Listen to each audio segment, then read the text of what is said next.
What's going on, y'all? For those who are joining me after this live happened, uh, I'm trying to go live every Friday at 12 o'clock. I haven't committed 100% to it because I don't know if I could do it, but I think I am. I think this is going to be a new thing every Friday at 12 p.m. Eastern, I guess 9 a.m. Pacific. I'm going to start doing these. I'm going to have on one of my guys from Twitter come join me and we're going to talk some boxing. There's a lot to talk about in the boxing world, by the way. So anything you guys want to talk about, today's Let's Talk Boxing, man. If you guys want to call in and all that, I'm gonna allow that, but I'm gonna have on one of my guys from Twitter, and we're gonna have a good conversation, man. He likes to defend the promoters. I like to defend the fans. So hopefully he hops on and we have a good conversation. Uh, you know, talk some boxing. But what's up with you guys, man? Let me know in the chat anything you guys want to talk about. Yo, Tim Doherty, let's go, champ, my man. Yeah, shout out to you, my brother. Shout out to you.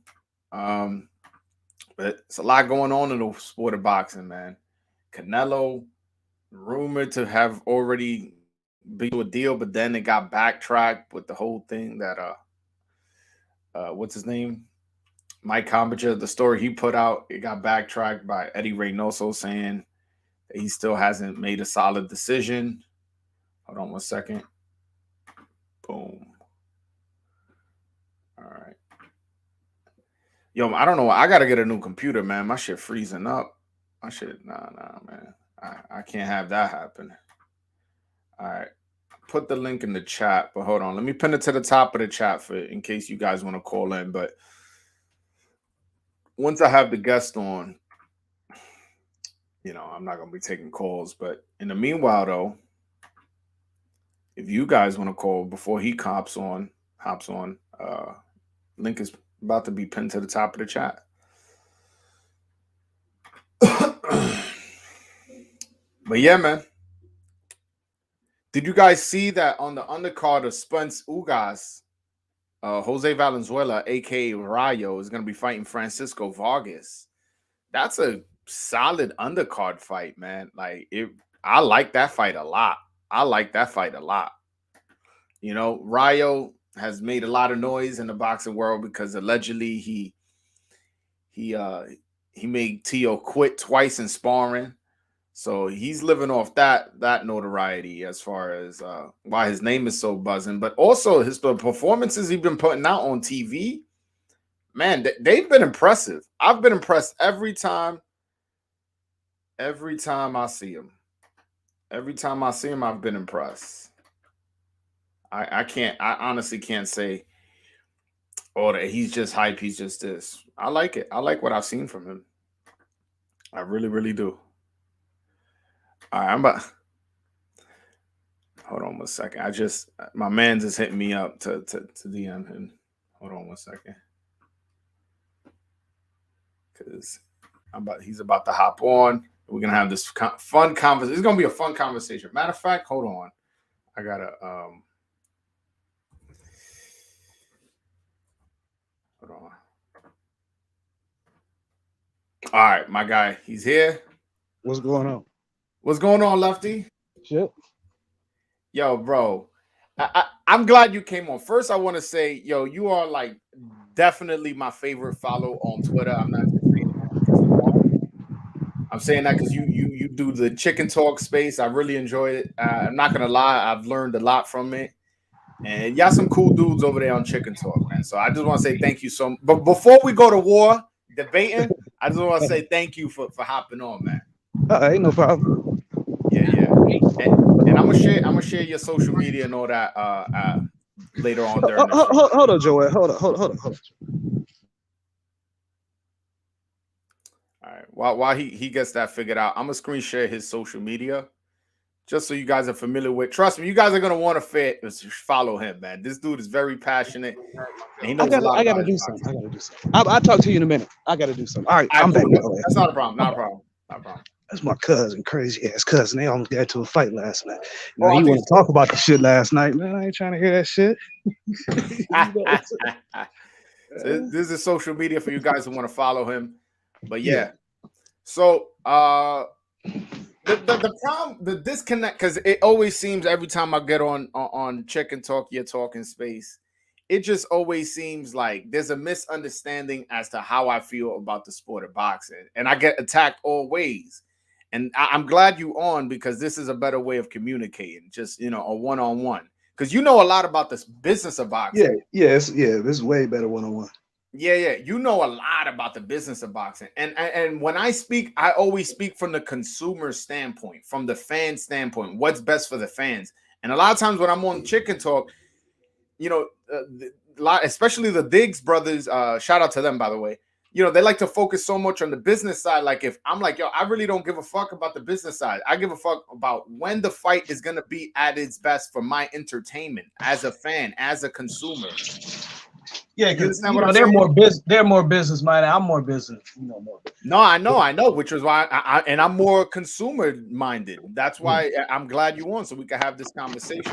So let's talk about the Deontay Wilder Anthony Joshua situation. Mm-hmm.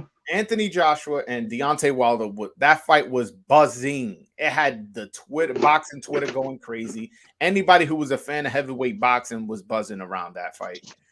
And then Joshua gets knocked out, and then Deontay has the draw with Tyson Fury. Then he gets knocked out twice. So the fight has lost some steam. It's no longer the same fight that we wanted back in 2018. And it's like people are so focused, like, oh, now it's a bigger fight monetarily because Wilder's coming off these two big wins. But it's like, I don't give a fuck how monetarily rewarding it is. I wanted to see it when it would be at its peak. In the ring, not in the financial world. Yeah, but the thing about it is, it has to be both. It has to be monetarily big in order for the fight to happen. Because if it was monetarily big at the time, the fight would have happened. But come on, bro. You really gonna sit here and tell me that wasn't a big fight back then? That they would have recouped? It wasn't. You had Eddie Hearn coming straight out and saying that he's not paying Wilder what he wanted. And Wilder needs to build his name up, and nobody knows Wilder. He was saying that, right? Yeah, and then Wilder got on the Breakfast Club. He did the Joe Rogan. He was in a bunch of radio stations, and even Eddie Hearn came out and said, "Hey, listen, within the last year, I was saying how Deontay Wilder needs to raise his profile," and he did. He said it after the first Wilder Fury fight. That's when he said it, after the first Wilder Fury fight, because you remember, that's when I think the money would have been there after the first Wilder Fury fight. But Wilder, a prideful guy, he wanted to beat Fury. He wanted to get that win. And then their second fight did better than the first fight. No, yeah, because the first fight was an all-time classic, man. The first fight. And then you got to also remember too, AJ, his profile wasn't really up in America either until he got knocked out by Ruiz. I just think his fan base travels so much, and he was a gold medalist. He was undefeated. He's a good. Okay, well, let me tell you this. Since I know about the business of boxing, I tell you this: what he did as far as ticket sales in New York was close to what Crawford versus Khan did. And Crawford versus Khan did good. Yeah, Crawford versus Khan did good, and it was also close to what Wilder versus Brazil did. Okay. So was it? He wasn't really that. If we're saying these two guys, Americans aren't that big. Come on, man. Yeah, are you really going to compare Andy Ruiz to Deontay Wilder? That fight would have no. I'm comparing AJ to Wilder, not Ruiz. No. What I'm saying because the A sides are going to sell no matter who they fight. That's No. What I'm saying is, if these guys would have fought each other, the buzz would have been way different. In like, let's just say it would happen in Madison Square Garden as the AJ Ruiz fight did. If that fight, Wilder versus Joshua, was in Madison Square Garden, the moment the tickets would have been made available, but it's not a Madison. See, that's what I'm saying. If it's in Madison Square Garden, it's not a big fight. It would have to be in Vegas. If you saying it would have been in Vegas, it could have been in Vegas. It could have been in Vegas. Like I said, Eddie didn't feel Wilder was big enough of a name to make that fight. I mean, he came out and said it over and over and over again. Yo, bro, are we really believing promoters now? That's what we're doing? No, I believe that he would have made the fight if he felt he could have made a certain amount of money off the fight in order to what Wilder wanted to be paid. So Why wouldn't he? You think Eddie Hearn was worried about recouping in a Wilder Joshua fight? No, recouping based on number one, what I thought he knew what I thought because this was he knew Wilder had the best chance of beating AJ. He didn't think Ruiz had to. Ruiz didn't have the best chance of beating AJ. Let's keep it 100. It happened, but he didn't have the best chance. And there's a certain amount of money you want to make to cover yourself if your fighter loses. Okay. I mean, I just think that there was money in the rematch as well. These are two at the time, two undefeated heavyweights, one from the UK, one from US, both Olympians, one gold medal, one bronze.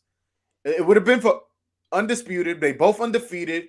They both good talkers. They're both good looking. Like the match was fucking made in heaven, bro. It was. Okay.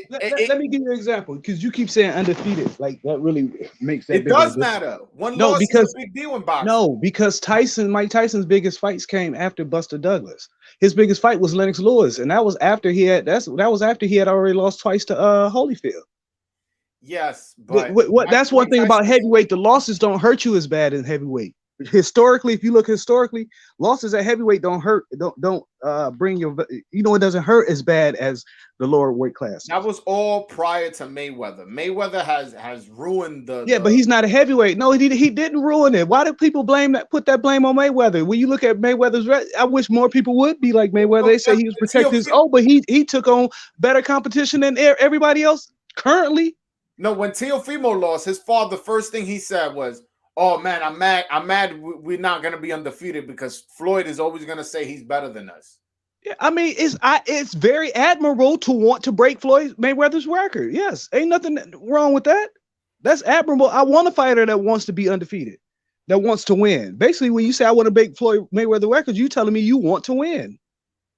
Yeah, no, I get what you're saying. Undefeated should be important because that means you want to win. Now you shouldn't be cherry picking it good. Seriously, look at Floyd Mayweather's resume.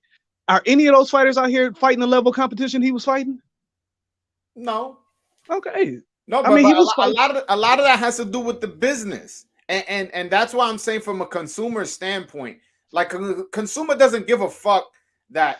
Oh, this guy fights on ESPN and this guy fights on Showtime. We just want to see the fights, man. This shouldn't be that much of a barrier for me to see Tank versus Loma. Oh, well, it's like that. That's a good fight. It's an evenly matched fight, and I'm curious to see who wins. Yeah, I'm curious to see. I would love to see that fight too, but how do you? But like I'm saying, how do you make it happen? We that's what I keep saying. This is not the NFL. Boxing is not a league where you can make people fight each other. The closest you're gonna get to that is if they're in the same network, which is why I just don't see how they don't make money off that fight. I really don't. The purses won't be astronomical. Oh, they could make they could make money off the fight, but is it enough money for both networks to work together and make off the fight? I don't see why not. The fight sells out anywhere they do it, due to Tank's profile. And Lomachenko's not a nobody. He's known. Is he as popular as Tank? Absolutely not. But he's definitely known. And it sells pay-per-views. I want to say it at least sells 300, 350,000, if not more, because it'll be the first time Tank is looked at that he's in a 50-50 fight. I'm leaving my Wi-Fi, so I might drop for a quick second, but continue talking. Okay.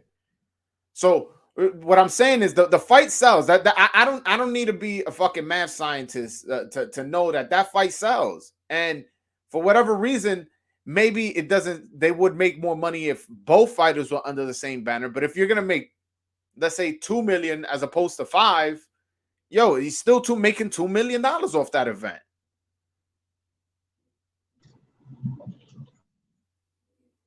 You understand what I'm saying though? Like we didn't get Juan Ma versus Gamboa for this whole marinating bullshit. We didn't get Mikey versus Loma. We didn't get Riddick Bowe versus Lennox Lewis. That was a duck situation. But point is, why do people keep bringing up Mikey versus Loma like that was an actual possibility? That fight was never a possibility.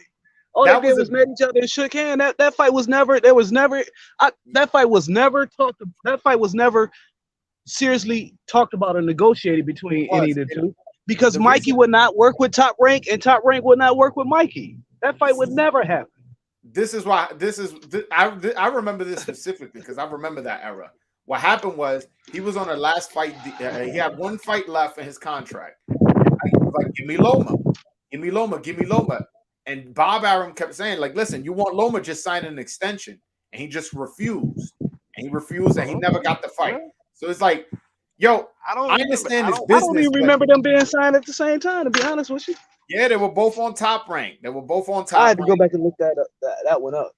Yeah. Look, if they was both on Top Rank, then Loma was at 126 when Mikey left. Yeah, you gotta remember, Mikey came from a low. Hey, that would have been a good ass fight. But I mean, I understand where Bob coming from. You're not going because Bob know Mikey would have beat Loma.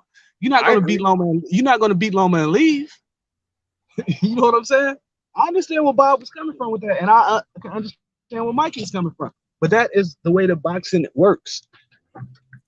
Is it? You know, it's just a shame though, because I feel like sometimes, like us hardcores, we get the short end of the stick. We want to see Andrade Charlo. We want to see Triple G Charlo, Munguia, Andrade, whatever. And for whatever reason, we don't get the fights. And yes, there are good fights that happen, but let's focus on also what's not happening. People like to focus in. Let's look at boxing as a whole. Let's try to get it as good as possible. And if us fans don't speak up, don't complain, we're gonna keep getting Ortiz, Martin on the pay-per-view, or Keith Thurman, Barrios on the pay-per-view, where they fucking. Okay, but even on that, what does that stop from happening? Thurman versus Barrios, what fight did that stop from happening? No, but how did that affect any other fights? That was a Keith Thurman. That was a consumer standpoint from a fan. But I'm saying, but that was to pay to see that. That you don't have to pay to see it. You don't. I know. I don't have to, but if I'm a fan and I didn't pay to see the shit. What was that? I said I didn't pay for it. You never see me complain about pay-per-views or tell somebody they need to buy a pay-per-view or they shouldn't buy a pay-per-view. That's not my business. I don't care what people do. If you want to see it, because if the consumer wants to see it, they'll buy it. If they don't want to see it, they don't. I mean, it wasn't even that great of a matchup for me to even get excited about. Pay-per-view or free TV. You know what I'm saying? I'm going to just sound like an old dude, but Keith Thurman versus Barrios, back in the days, that used to be on Boxing After Dark on HBO, or one of those fights. That used to be one of those kind of fights, and now I have to pay for it.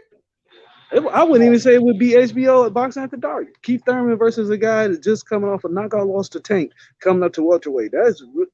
Come on, let's keep this shit 100. The fight shouldn't have been made in the first place. No, the reason why I didn't have too much of a problem with the fight itself is because Keith Thurman was coming off a really long layoff, 31 months. So you want to come up to a soft touch to a guy who's just moving up in weight to a guy who just got knocked out. I don't really have too much of a problem with it. But when you're putting it on pay-per-view, I'm like, yo, what the fuck is going on? I didn't care for it at all. I mean, Ryan Garcia, in his situation, I understand. At least his guy's not coming off a knockout and moving up a weight class. You know what I'm saying? I can understand Ryan Garcia's tune-up. His tune-up makes a lot more sense than Keith Thurman fighting Barrios. Who would you rather have seen Keith Thurman fight? I wouldn't mind seeing Keith Thurman fight. What's my man? He was originally rumored to fight. What's the name? The Ramos dude. Abel Ramos. Yeah. He fought on the undercard, right? Yeah, he was on the undercard. Yeah, that was who Thurman was originally talked about fighting, but they gave him the boy Tank had knocked out. Barrios. Yeah. What do you think of Jose Valenzuela, Rayo? He trained with Benavidez. He was on Benavidez, undercard. Yeah, Emily, she also does his PR. I'm wishing him well because I like Emily and and this is another thing, Joe. I got a lot of relationships with people in boxing, so yeah, my point of view might be skewed on a lot of things. No, I get what you're saying. Like, I'm saying, I do root for a lot of based on personal reasons. But yeah, but the dude, he does look sweet though. Yeah. Let me get a little bit more personal with you. How'd you get all these connections? Because you got a lot of connections, man. On Chicken Talk, you had Stephen Fulton and I've just been talking to people for years. I don't know. What was that?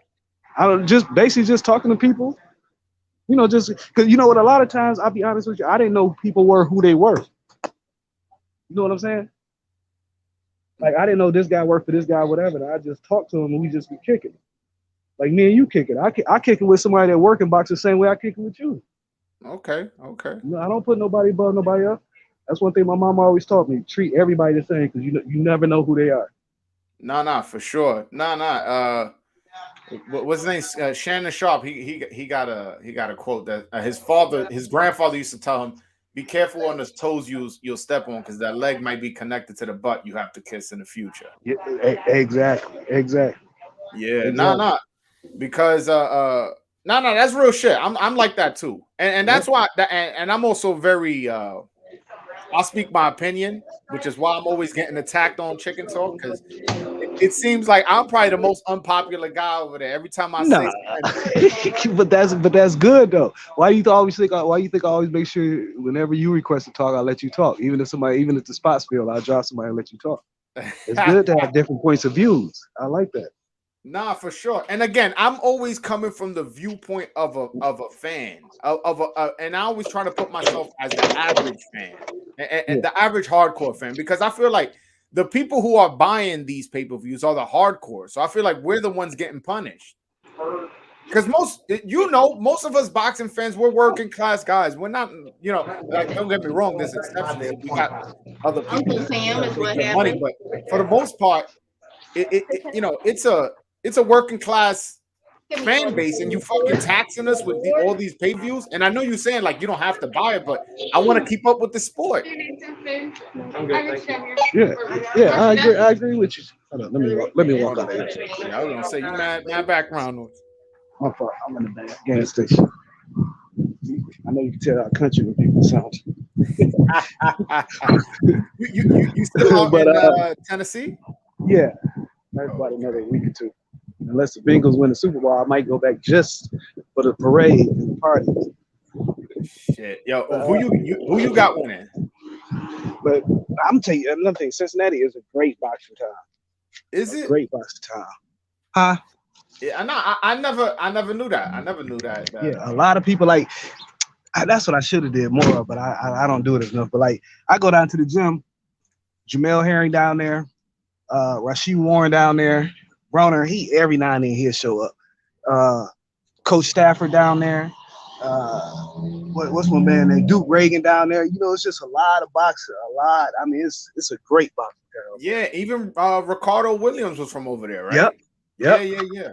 How's their club shows out there? Oh man, them motherfuckers be hype. Man, I had a couple on my old account. Them motherfuckers be packed. I mean, like I said, there's nothing. Even the amateur shows, dog. Those amateur shows be packed. Damn, why showbox and don't go over there? You know, like man, these I don't know, man. They so like the way they do it in Minnesota, it could be the same way in Cincinnati.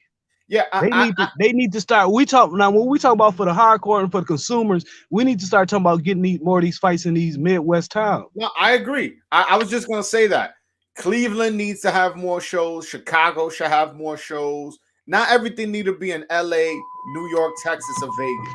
Yeah, like exactly. There's more places, and I'm glad, off of your Chicken Talk that we heard that Tank may fight in Chicago his next fight. Yep. And that's how he's been doing it. He fought in LA, he fought in San Antonio, he fought in Atlanta, he fought in New York. He's fighting. I think he's strategically fighting in all these places, trying to develop fan bases all over America. And then who knows, in the future, maybe a superstar. Yeah. I mean, I especially like the one in Atlanta. I really like that. I really like that location. Atlanta is like the new Black Harlem. For sure, that's definitely Black Hollywood. I also want to see more fights in the DC area. Now, you want to talk about a fight town? Hell yeah! DC is a real boxing town, man. Yeah. I was watching. I was talking to Mike Fox and yeah. Who else was I was talking to? This dude name on Twitter. His name is Breakstop. Follow him. I'm gonna send you his profile. He used to be he was an amateur coach, and he also he worked for the New Jersey State Athletic Commission. Okay. And he was sending me all these old videos. Like, you see that video I posted of Ryan Garcia when he was a kid? Mm-hmm. I got that from him. He got pictures of Ryan Garcia, Shakur Stevenson, Tank, all of them when they were young. I'm talking about like kids, like 8, 9 years old. I'm gonna send you his profile to follow him. He's Nah, for very, sure. he's Definitely send me that. yeah, he's got a lot of connections in boxing, a deep history in boxing. But yeah, DC is a great area for Yeah, boxing. DC. If you remember, Amir Khan versus Lamont Peterson was there, and that crowd was fucking rocking, man. More fights need to happen there. I feel like I feel like boxing has focused so much on the Hispanic fan base that we've ignored the black fan bases in Atlanta, in DC, in Cleveland, in in some of these other cities where it's predominantly black, where it's like, yeah, motherfucker, they like boxing too. Yeah, exactly. Those are the two biggest fan bases in boxing, the black and Hispanic. Exactly, and Ohio has been producing so much talent lately. Yeah, from Sean Porter, even Montana Love, who hasn't done anything yet, but people like him. Ricardo Jared Williams, Anderson. Rashi Warren, Jared Anderson. Jared Anderson, Robert Easter. Yep. All these fighters, Kelly Pavlik, all these fighters coming out of Ohio, but we don't get fights in Ohio. Yep. It just makes no sense to me why there hasn't been enough fights there. I think boxing, it gets because if you really think about it, boxing is ran by old people. Look, Aram 90, Heyman is what, 70 something, 60 something, 70 something. Mm-hmm. Which is why I want them to get more creative promoting. This is an idea I've had, and maybe telling it to you. You got the right connections. Maybe you could tell it to somebody, and it could become a thing. There's a bye week in between the Super Bowl, as you know. This past Sunday there wasn't a fight. Mm-hmm. There wasn't a game. What we can do is put a boxing event on that Sunday, right in between the Super Bowl. Stack the card. It has to be a stacked card, not none of this bullshit. Give us 2-3 championship fights.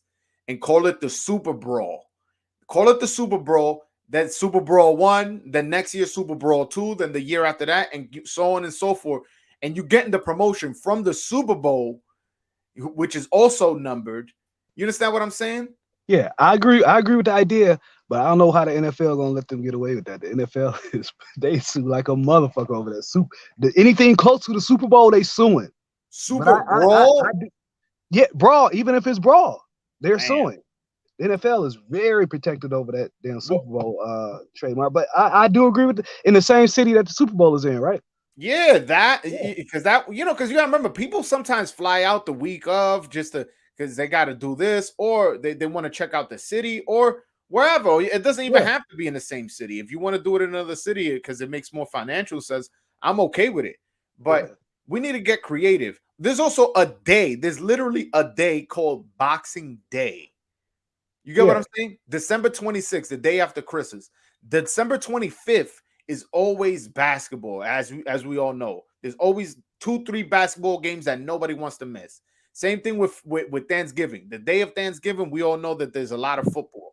If we can make Boxing Day the day after Christmas, the day everybody's going to visit their family, going to visit their father, make that a boxing holiday where it's not like, Cinco de Mayo or September 17th, where you have to kind of be Mexican for that to be your boxing holiday. If you can make Boxing Day your holiday, and no matter where the guy's from Russia, from Compton, from Mexico, wherever, you can put him to fight that day. We can get creative. But I feel like promoters are so short-minded, and they're not getting creative with the promotion.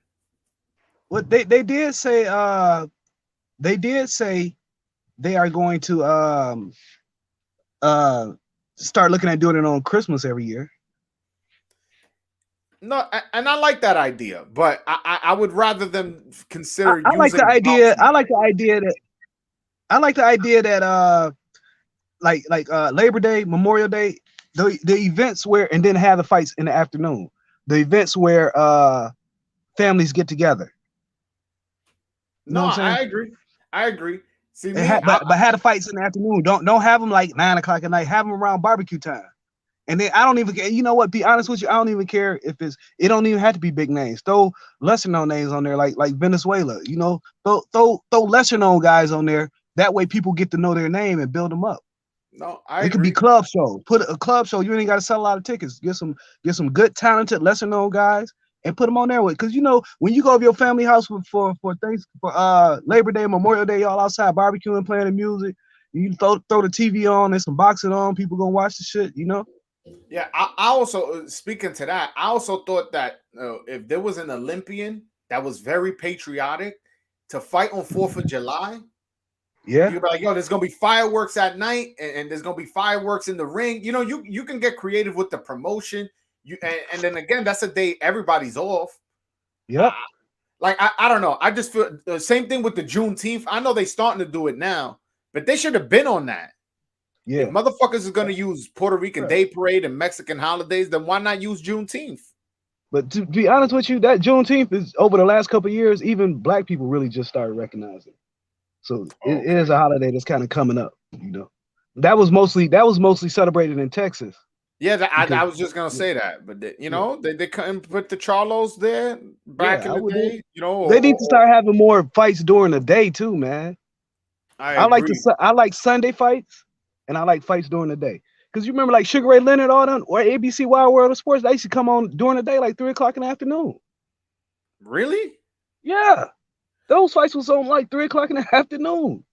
I just don't like how most of the fights on Saturdays. That pisses me off because then I have to fucking make a decision about which fight I'm gonna miss. Because I'm not one of those 3-screen guys. I like to watch one fight at a time. Like if we watching the zone card, then that's what we watching. We watching the PBC one, then we watching the PBC one.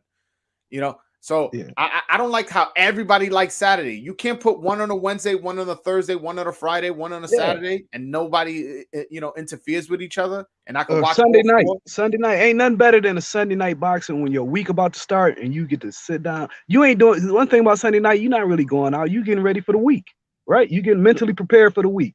Yeah. So that Sunday night you can relax. You can watch you some boxing. No, especially after the football season is over.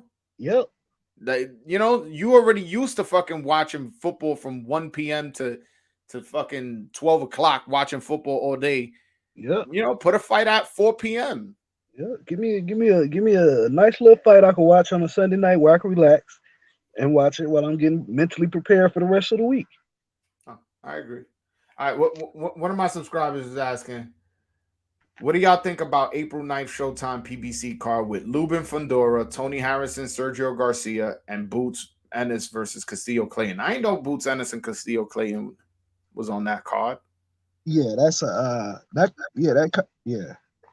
a good ass card. That's a great card. That's a great card. It might be moved.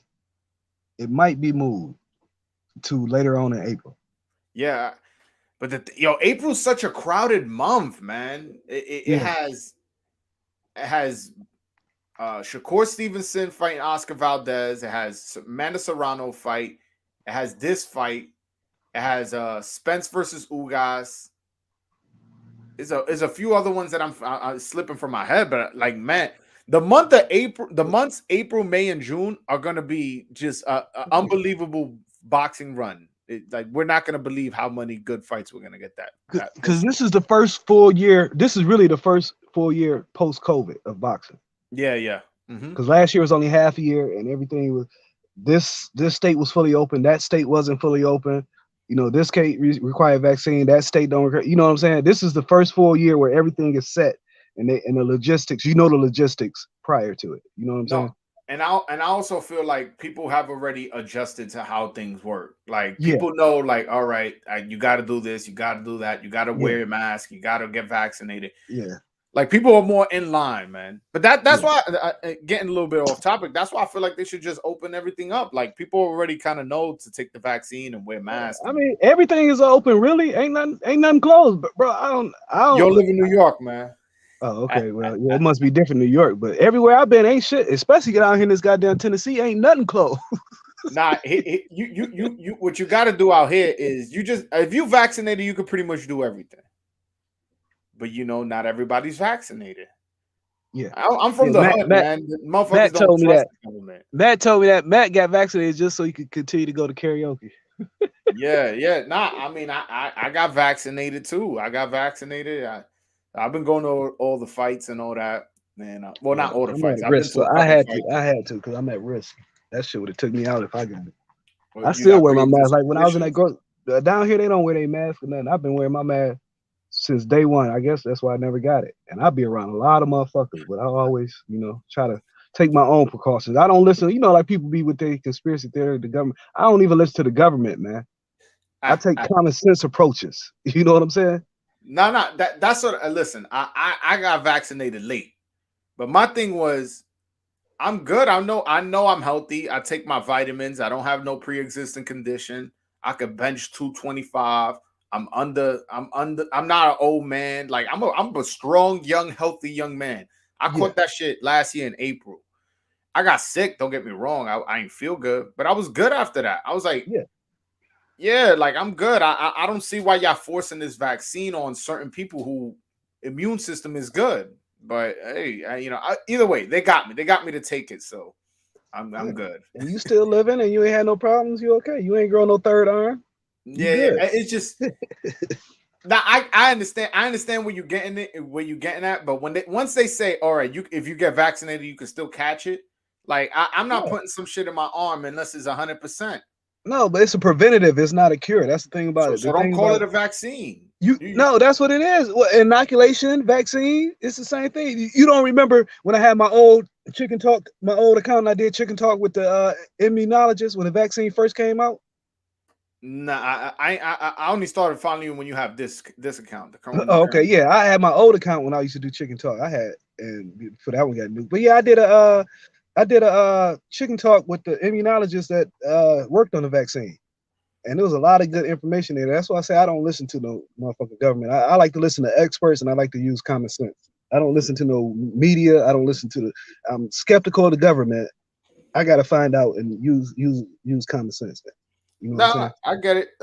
My stance has always been I'm not getting it, but if you want to get it, God bless you and your family, and I hope it works out for you. That's always been my thing. But now the government, the fucking New York government forced the private working sector to get vaccinated. My job was like, listen, we don't want to force you, but this is a letter from the government that if you're not vaccinated by December 27th, we're gonna have to let you go. And then, but you know who the insurance company's gonna start forcing the companies. Hey, if you want us to cover your guys, they're going to get vaccinated. Yeah, man, shit is crazy. Shit is the private sector is always about money. All they care about is money. Yeah, they sound like fucking promoters. That's what. Yeah, I mean, it's a business. Like I always say, I understand it's a business. These ain't non-profits. These are business. They have to find a way to make a profit. But it has to be a balance between. Now, even DAZN, look, they're going for pay-per-views right now, right? Which is some bullshit. Because it's not bullshit. It's smart. It's smart. Hold on. If I sign up for something and I'm paying you $20 a month, and then all of a sudden you tell me out of nowhere, you go, wait a minute, you're gonna have to start paying pay-per-view. So what was the deal we had in the first place? The deal you had in the first place was when they had Canelo signed to a contract. You were getting Canelo fights for $20. Now they don't have him signed to a contract, and to entice him to come back and fight on their platform, they have to have pay-per-view because that's his price point. Okay. And plus they saw, okay, if these people are paying $80 to watch Canelo fight Plant, and they paid us $20 as part of a package to watch Canelo fight Plant, BJ Sanders, Callum Smith, and whoever else, then we could charge to $80 because motherfuckers gonna play $80 anyway. Nah, I mean, they giving me Bivol. I'm not paying for that shit, bro. I'm telling you right now. They gonna have to take me out in cuffs, bro. I ain't paying for that one. Man, that's gonna be a good ass fight. I'm gonna pay for it. That's a fight I will pay for. I will pay for that one. How do you think that's gonna be an entertaining fight, man? And what does Canelo do? Yes, because I want to see Canelo. I want to see if he can.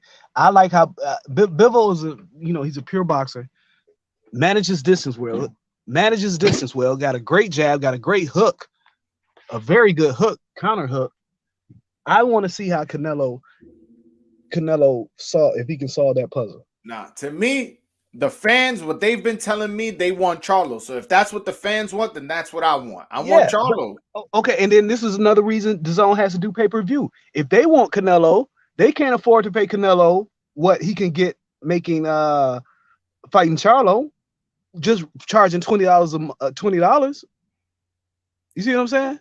But what I'm saying is why set that precedent? And also, even if you want to say, oh, it's just for this fight, they've been giving us a shit fucking lineup, still charging me $20 a month. They haven't given me the fights that I want. They have all the middleweights. They have Mugia. What people they have should Andrew, be complaining more about. Yeah, well, that's what people should be complaining about. Why am I paying $20 a month and you won't give me Andre versus Triple G or Munguia, or you won't give me Munguia versus Triple G or Andre, or you won't give me Haney versus Garcia, or you won't give me. People should be complaining about those type of fights. It's not pay-per-view that you're paying $20. I paying $20 a month to watch guys fight around each other. You don't get that. At least with HBO, you had to fight the other guys on the network. I fucking miss those days, man, when promoters would actually work with each other. It was Showtime because they were on the same network. Because they were on the same network. I don't know why DAZN does not do the same thing. It's weird. It's weird. Even at Showtime, the fighters on Showtime, they fight each other. No, yeah, you know what I'm saying? No. I don't have that problem with PBC. PBC put on Danny Garcia Thurman, Danny Garcia Sean Porter versus Thurman, Sean Porter versus Errol Spence, Danny Garcia versus Errol Spence. The PBC, if you're on the PBC side and you want to fight the best, and they on your side, the fights are gonna get made. The problem with PBC is when the fights are not on the same side, they're very, very strict on not working with other promoters at times. Unless this is huge money, unless it's Tyson Fury versus Wilder or some shit like that. Yeah. Okay. Now let's look at the fights PBC have made outside of PBC. Fury versus Wilder, which was Fury versus Wilder was made under PBC first, and then that's huge money though. Then Fury signed with Top Rank. Then they made two. But what I'm saying, PBC built the fight to where Top Rank said, "Oh, Tyson Fury can make some money. Let's go sign him." You know what I'm saying? Yeah. No. Okay, and then the other fight, Floyd Mayweather versus Manny Pacquiao. Huge money fight, and a fight that took too long, which I want to get. I'm glad you brought that up because I want to get into it with you.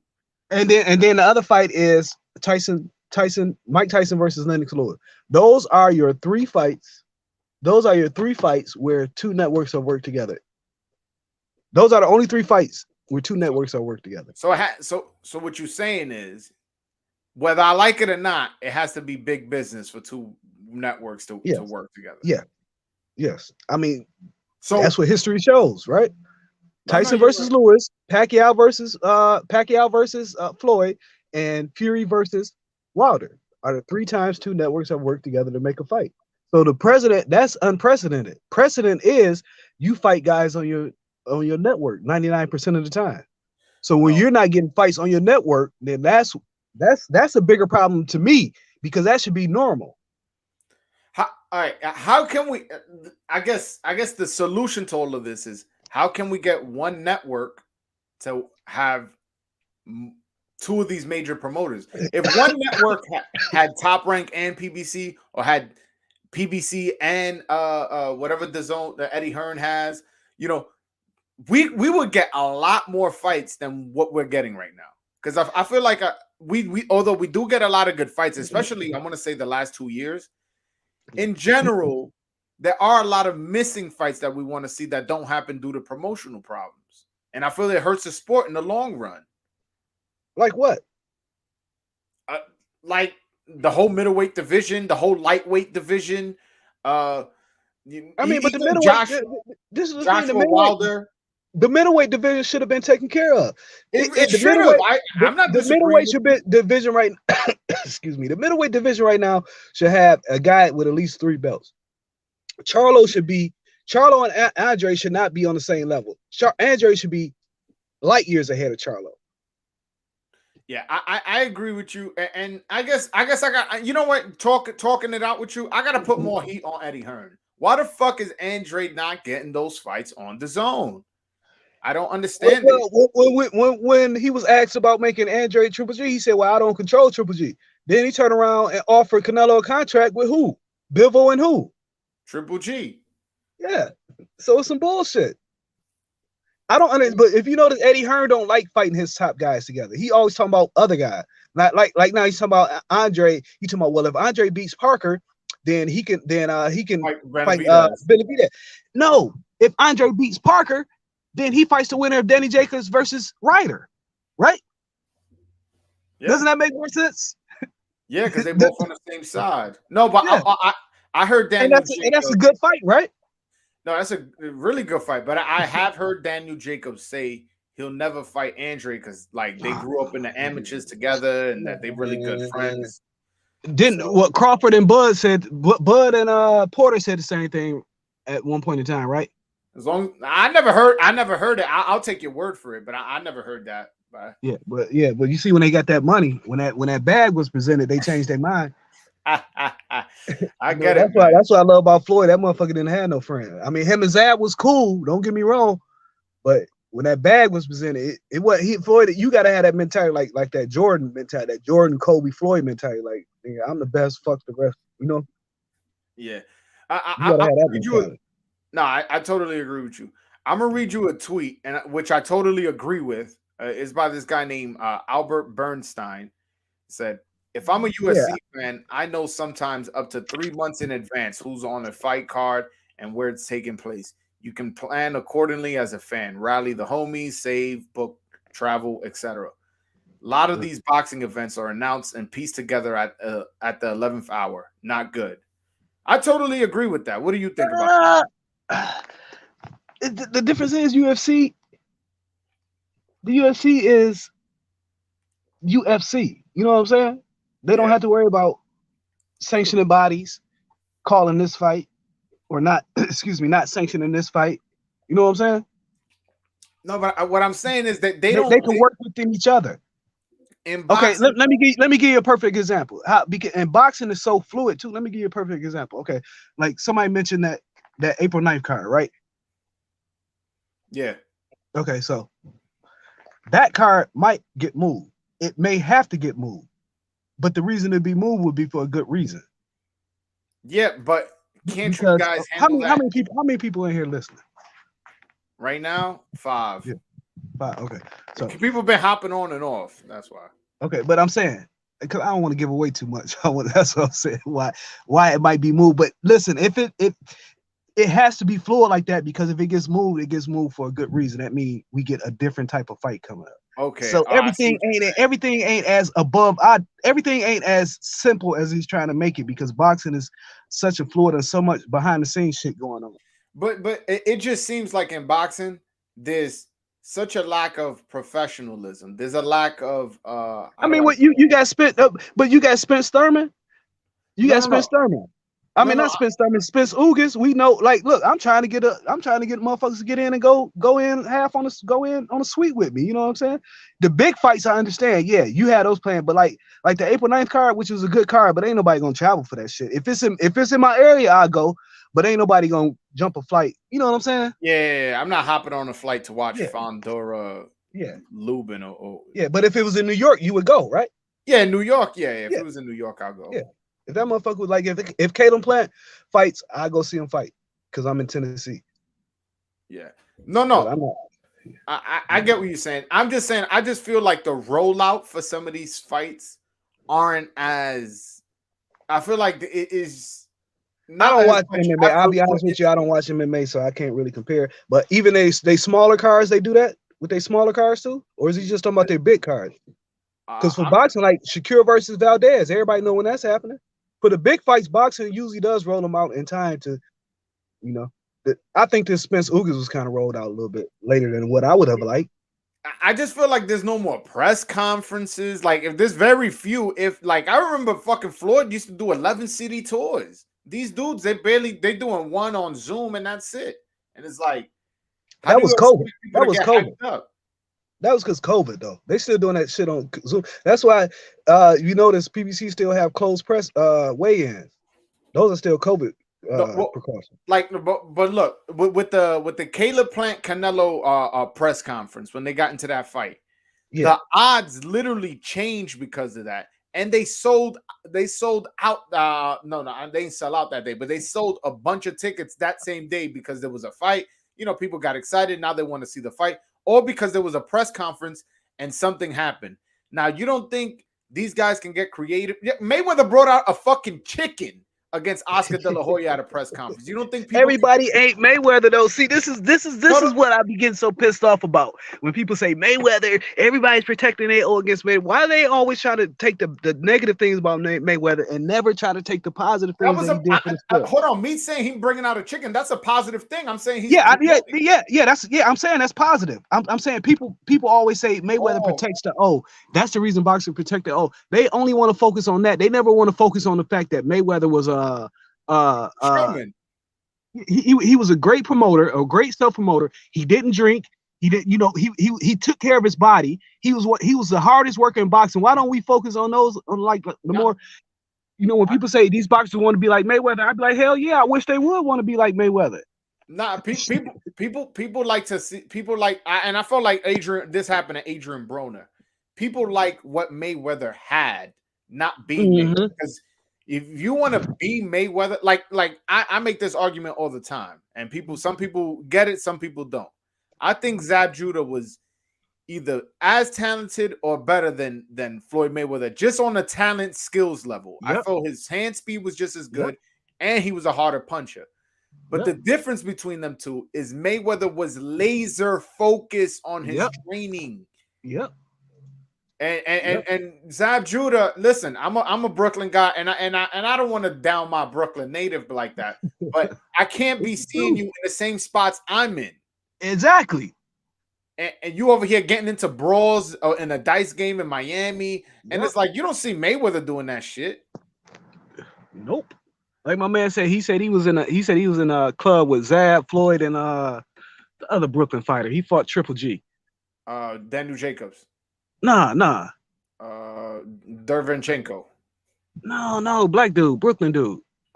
Stevens, Curtis Stevens. Yeah. They was all in the club together in Brooklyn, and they was all hanging out. They getting drunk. Floyd over there drinking his juice. Wasn't even drinking, drinking his juice straight. They all hang out.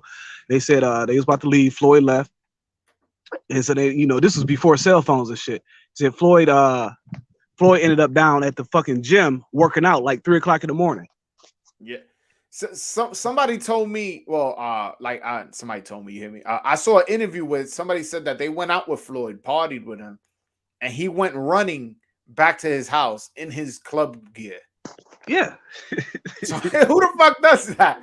I mean, he got money to buy new clothes, but it's like, this dude was really, really focused on it. I saw an interview with Jay Prince and how he would watch a fight with Jay Prince, and let's say he'll see a fighter gas out, and he'll be like, fuck that, I'm changing. He goes, that's how you lose a fight, when you get tired. You see that guy was winning the whole fight until he got knocked out in the last round because he was too tired. Let me go running. And he's like, bro, like, there's a fight party. Nah, I'm gonna go running. He would go running. Yeah, that fear of failure, man. That fear of failure motivated him. Nah. Floyd, I like, this some shit he did that I don't like, but I'll never take away from Floyd's greatness. And when these old school historians try to play his accomplishments, like going 50-0 wasn't nothing, I'm like, yo, that you're disrespecting history. Because when you look at his resume, Cotto, Mosley, Canelo, Pacquiao, De La Hoya, it's like, yo, give the man some fucking credit. This guy's an all-time great. Yeah, that's what I say. I wish these fighters nowadays was trying to protect their O by fighting the same level of competition Floyd was. Yeah, you know what I'm saying? Because people misremember history and try to say Floyd was fighting bums. I'm like, obviously you ain't watch his welterweight reign. Because at 135 and at 140, he didn't really, with the exception of Jose Luis Castillo, he didn't really fight no killers. Corrales, that was 130. At 130, he got busy at 130. He fought Freddie on 130. He fought Gennaro Hernandez at 130. Excuse me. But he kind of really jumped 140. If you notice, lightweights, they don't really stay at 140 long. They try to hurry up and get to welterweight because that's where the money at. That's where the big money at. Yeah. So you see the lightweight move up. They'll be at 140, maybe 1 or 2 fights, and then they're out of there. Nah, for sure. But that's why I wonder what Tank gonna do. Is he gonna make the full jump to welterweight or what? I don't know. He's short, man. He's like 5'6", and he, don't get me wrong. He does have fantastic. What was that? He ain't even that tall. He like 5'4", 5'3". Yeah, that's what I'm saying. When you in there with boots, you know what I'm saying? Yeah. I don't think he's ready for that jump. At least not yet. His height and to some degree, you know, I'm a T.O. guy. T.O.'s height also, I feel like he struggled with distance against Kambosos. You know, what's gonna happen when you got a tall fighter now trying to control the distance? Man, I think if they run that if T.O. would have just listened to Top Rank, just went ahead and took the fucking Kambosos fight, Kambosos would not have won that fight. Nah, it was just so much shit, outside shit going on, and delays, and start camp. He stop called COVID, and then he called COVID. Unfocused. Yeah, man, come on. Even Robert Garcia even said that. He's like, come on, man. Kambosos, he's not that guy. That's why it frustrates me so much that DAZN is willing to let him get a fucking tune-up instead of making him fighting Haney. No, why are you investing any money into? Yeah, why are you investing any money into Kambosos other than getting him beat by Haney? I don't know. And on top, to add to that, they're launching a DAZN Australia. So yeah. So like, what the fuck? Like, if you're launching a DAZN Australia, why not do it with an Australian fighting for the undisputed title? Yeah. Hold on. I actually have a caller. He's from Australia, ironically. So I'm gonna put him on, and whatever questions we want to ask him from an Australian market, we got. Or if he wants to ask us anything, that's cool with you. Yeah. All right. Kangaroo, what's up, my brother? How are we, fellas? Good. Having a good night. Having a good day, night, wherever you're from. yeah. It's day over here. What's up, man? What, you have a question for us? I'm listening in and about Kambosos and all of that. All right, look, let me ask you a question. How big is Kambosos in Australia? Because he's talking about he could put 50,000 in a stadium. Is that true? Before he went over and fought Lopez, Teofimo Lopez, no one even knew who he was. But at the moment, he's a bit like Jeff Horn. If he fought here against Devin Haney or even Loma, he would easily sell out ANZ Stadium, a 70,000 stadium, easily. I'd go and watch that. Yeah, easily. Yeah, somebody else told me that too from Australia. But it has to be those two. One of those two. No, it doesn't. He could fight a nobody. He's a champ. Doesn't matter. It doesn't matter whether he's a champ for 2 seconds. He will sell out the stadium. Remember, if any of these fighters come to Australia, they're in for a tough night. Trust me. Any of them. It's going to be an outdoor stadium. It's going to be an outdoor stadium. It won't be indoors. It's going to be humid, and you're going to have a bunch of Aussie kangaroos on your shoulder. Trust me. And Kambosos is not going to make it easy for him. I don't rate Kambosos, but anyone that comes to Australia, I don't care who it is, they're in for a tough night. Okay, well, Eddie Hearn said that they sent Kambosos an offer where DAZN picks up Haney's purse, and Kambosos and his team get whatever money they got in Australia. If I was Kambosos, I'd just go to the US and get a payday and just give up the titles. That's what I'd do. I couldn't give a shit. No, but the thing is, he hasn't fought in Australia, I think, in like 6 years or something like that. He just coming off a big upset win. He deserves a home game. Yeah, well, they need to get the money together and get the fight. Did you see Tim Tszyu is fighting on the undercard of Charlo? Tim Tszyu, you got to remember though, Tim Tszyu in Australia is bigger than Kambosos. So it's I mean, Paul Gallen is bigger and he's a rugby player. So it's like we've got to realize this sort of thing. There's world champions around the world, and there's world champions at the moment that aren't even recognized in their own country.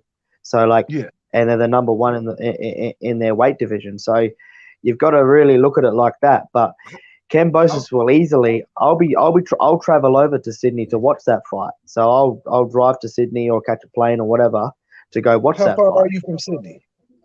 I'm in 2 states away, so probably around maybe on a flight, probably 2-3 hours flight. Oh, okay.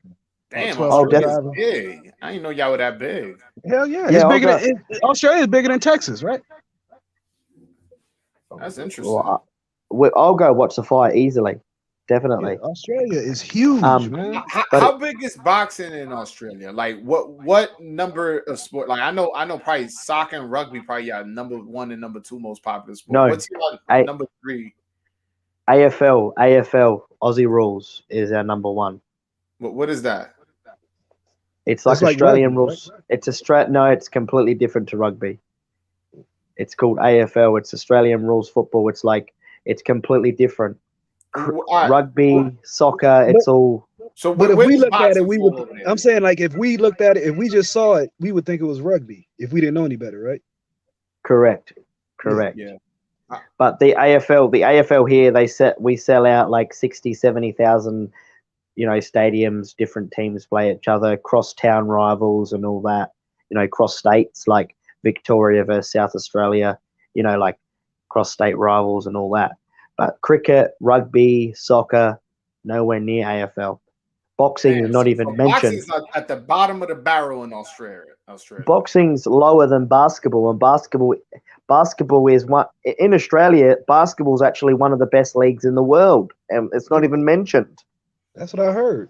Yeah, I mean, Ben Simmons not doing a good representation. You remember what was that point guard y'all had from Australia? He was pretty sweet too. Drew, what's his name? Drew. This is back in the 90s. This is what I'm saying, brother. I don't even know because no one likes basketball here. He played on Australia. Y'all had a pretty good Australian U.S. basketball team back in the 90s, late 80s, early 90s. But I'm 3 hours drive away from Sydney. Whoever said that? But as I was saying to you, lads, like the best boxer that we've had here probably in the last 20 years is probably Anthony Mundine. He was like a 3-weight world champion or whatever he was. That's probably the best boxer. The best heavyweight we had was Lucas Brown, and even though he's a shit, he's pretty much a tomato can. Wait, where was David Tua from? New Zealand. Oh, my New Zealand. Yeah, because David Tua, if he was 2-3 inches taller, he would have been a heavyweight champion. Matter of fact, New Zealand's had better boxers than Australia, right? Joseph Parker's from New Zealand. Joseph Parker from Australia. He was a WBO champ. He's from New Zealand. New Zealand. Joseph Parker was from New Zealand. I got a question. Can I ask you fellas a question? Yeah. What's up, brother? I got a question for you. How does, because you come on here, you listen, and you hear different channels and everything else. And sometimes people really like to believe things that aren't even possible, or are almost impossible. Or some people go silent when things happen, like when purse bids are made, and all of a sudden the underdog dominates the top dog in a purse bid, and now that person's gone silent. The question is, what is Dillian Whyte doing? I spoke to what Jake is he Donovan. supposed to be doing? Has he got in contract yet? He has got a contract. He got it about 5 days ago. Am I on a delay? Eddie Hearn has confirmed that. I hear you fine, Lefty. What's up, Lefty? You good? I know y'all both just muted yourselves. I don't know. Oh, yeah, no, I'm good. here. Go ahead. Finish, Kangaroo. My fault. Go ahead. Eddie Hearn has confirmed that they got a contract 4 days ago. So the contract has been sent to Dillian Whyte. Now, we all know no one's pretending, no one's playing around. Don't try and pretend it doesn't exist. We all know Dillian Whyte's trying to get a payday. He seems to cry for it. Whoa. He's going to get $8 million for this fight. He's getting good money. There should be no reason why there should be a holdup. He's going to get $8 million, and Tyson Fury is going to get 36 or something like that. 34, 35. So today I saw Fury say in a few days we'll have the date and the location. So I don't understand And not only that, these things take time. They want to talk about location and stuff like that. And yeah, these things take time, especially when you talk about big money like this. Also, there was a discrepancy as far as it being 80-20. I know Dillian White wants to take it to litigation and wants to split a little bit more even. He wants to make what is Dillian White supposed to do? What do y'all expect Dillian White to do? Because I've seen a lot of people saying that he's not. Do you think he should? You got to remember, why though, would he? Dillian White tried to play this sort of game with Anthony Joshua when Anthony Joshua offered him a rematch for all the belts. Dillian White tried to play chess with him and tried to negotiate money and all that. But he obviously turned down the world title fight against Anthony Joshua in a rematch. Everyone keeps forgetting this. In 2019, people are forgetting this. Yeah. Dillian White. I'm not no Dillian White fan, but I don't understand the criticism. What are we criticizing him about? I'm trying to understand what he's saying. Like, why hasn't he signed the contract? Basically, no, right? I'm not criticizing that. I'm not criticizing that. Sorry, brother. I'm not criticizing that. What I'm criticizing is he's trying to sit there and talk to the top dogs like he's some sort of like he's the best in the division. He's trying to negotiate with the number one fighter on the planet. What is wrong with people? Dillian White just needs to sign the contract. Gan pay $8 million to fight the lineal champion is a very, very fair fight. He's not getting shortchanged. I'm sure all of us here could fucking enjoy $8 million. And if you win, shit, you don't have a rematch clause. You're the fucking lineal heavyweight champion. I disagree that he's not getting shortchanged. I've never seen in my life where the interim champ gets 20%. Never in my life. I guess when you look at the minimum is 20%. The minimum is 20%. But if he wins, it's usually the interim is usually 60-40 or 55-45, right? Dillian White should throw Eddie Hearn. Usually it's 60-40. But for the WBC, they have these new rules where wait. You saying come on? Wait. I'm not no fucking Dillian White fan. Don't get me wrong, but I respect work and I respect the business. Dillian White, along with AJ, has kept the heavyweight scene in the UK going. While Fury was in his basement smoking crack, didn't want to fight, didn't want to do shit, and then he came over to America and fought Wilder. Dillian White and AJ have kept the UK heavyweight boxing scene going. Let's give that man some credit to be able to get his name to the point. I will say this.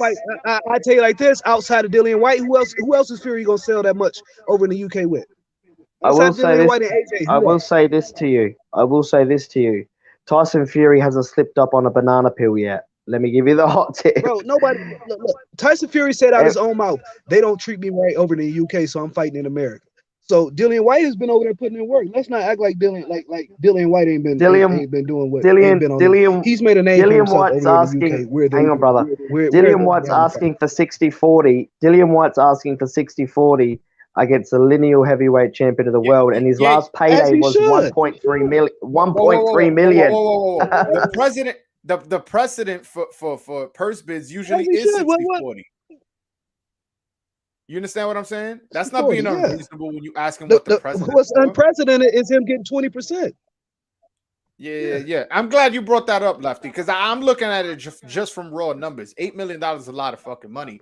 But when you look at it and the other guy's getting 34, whatever it is, that's a pretty significant difference. And I understand that. You also got to understand Dillian White's getting no.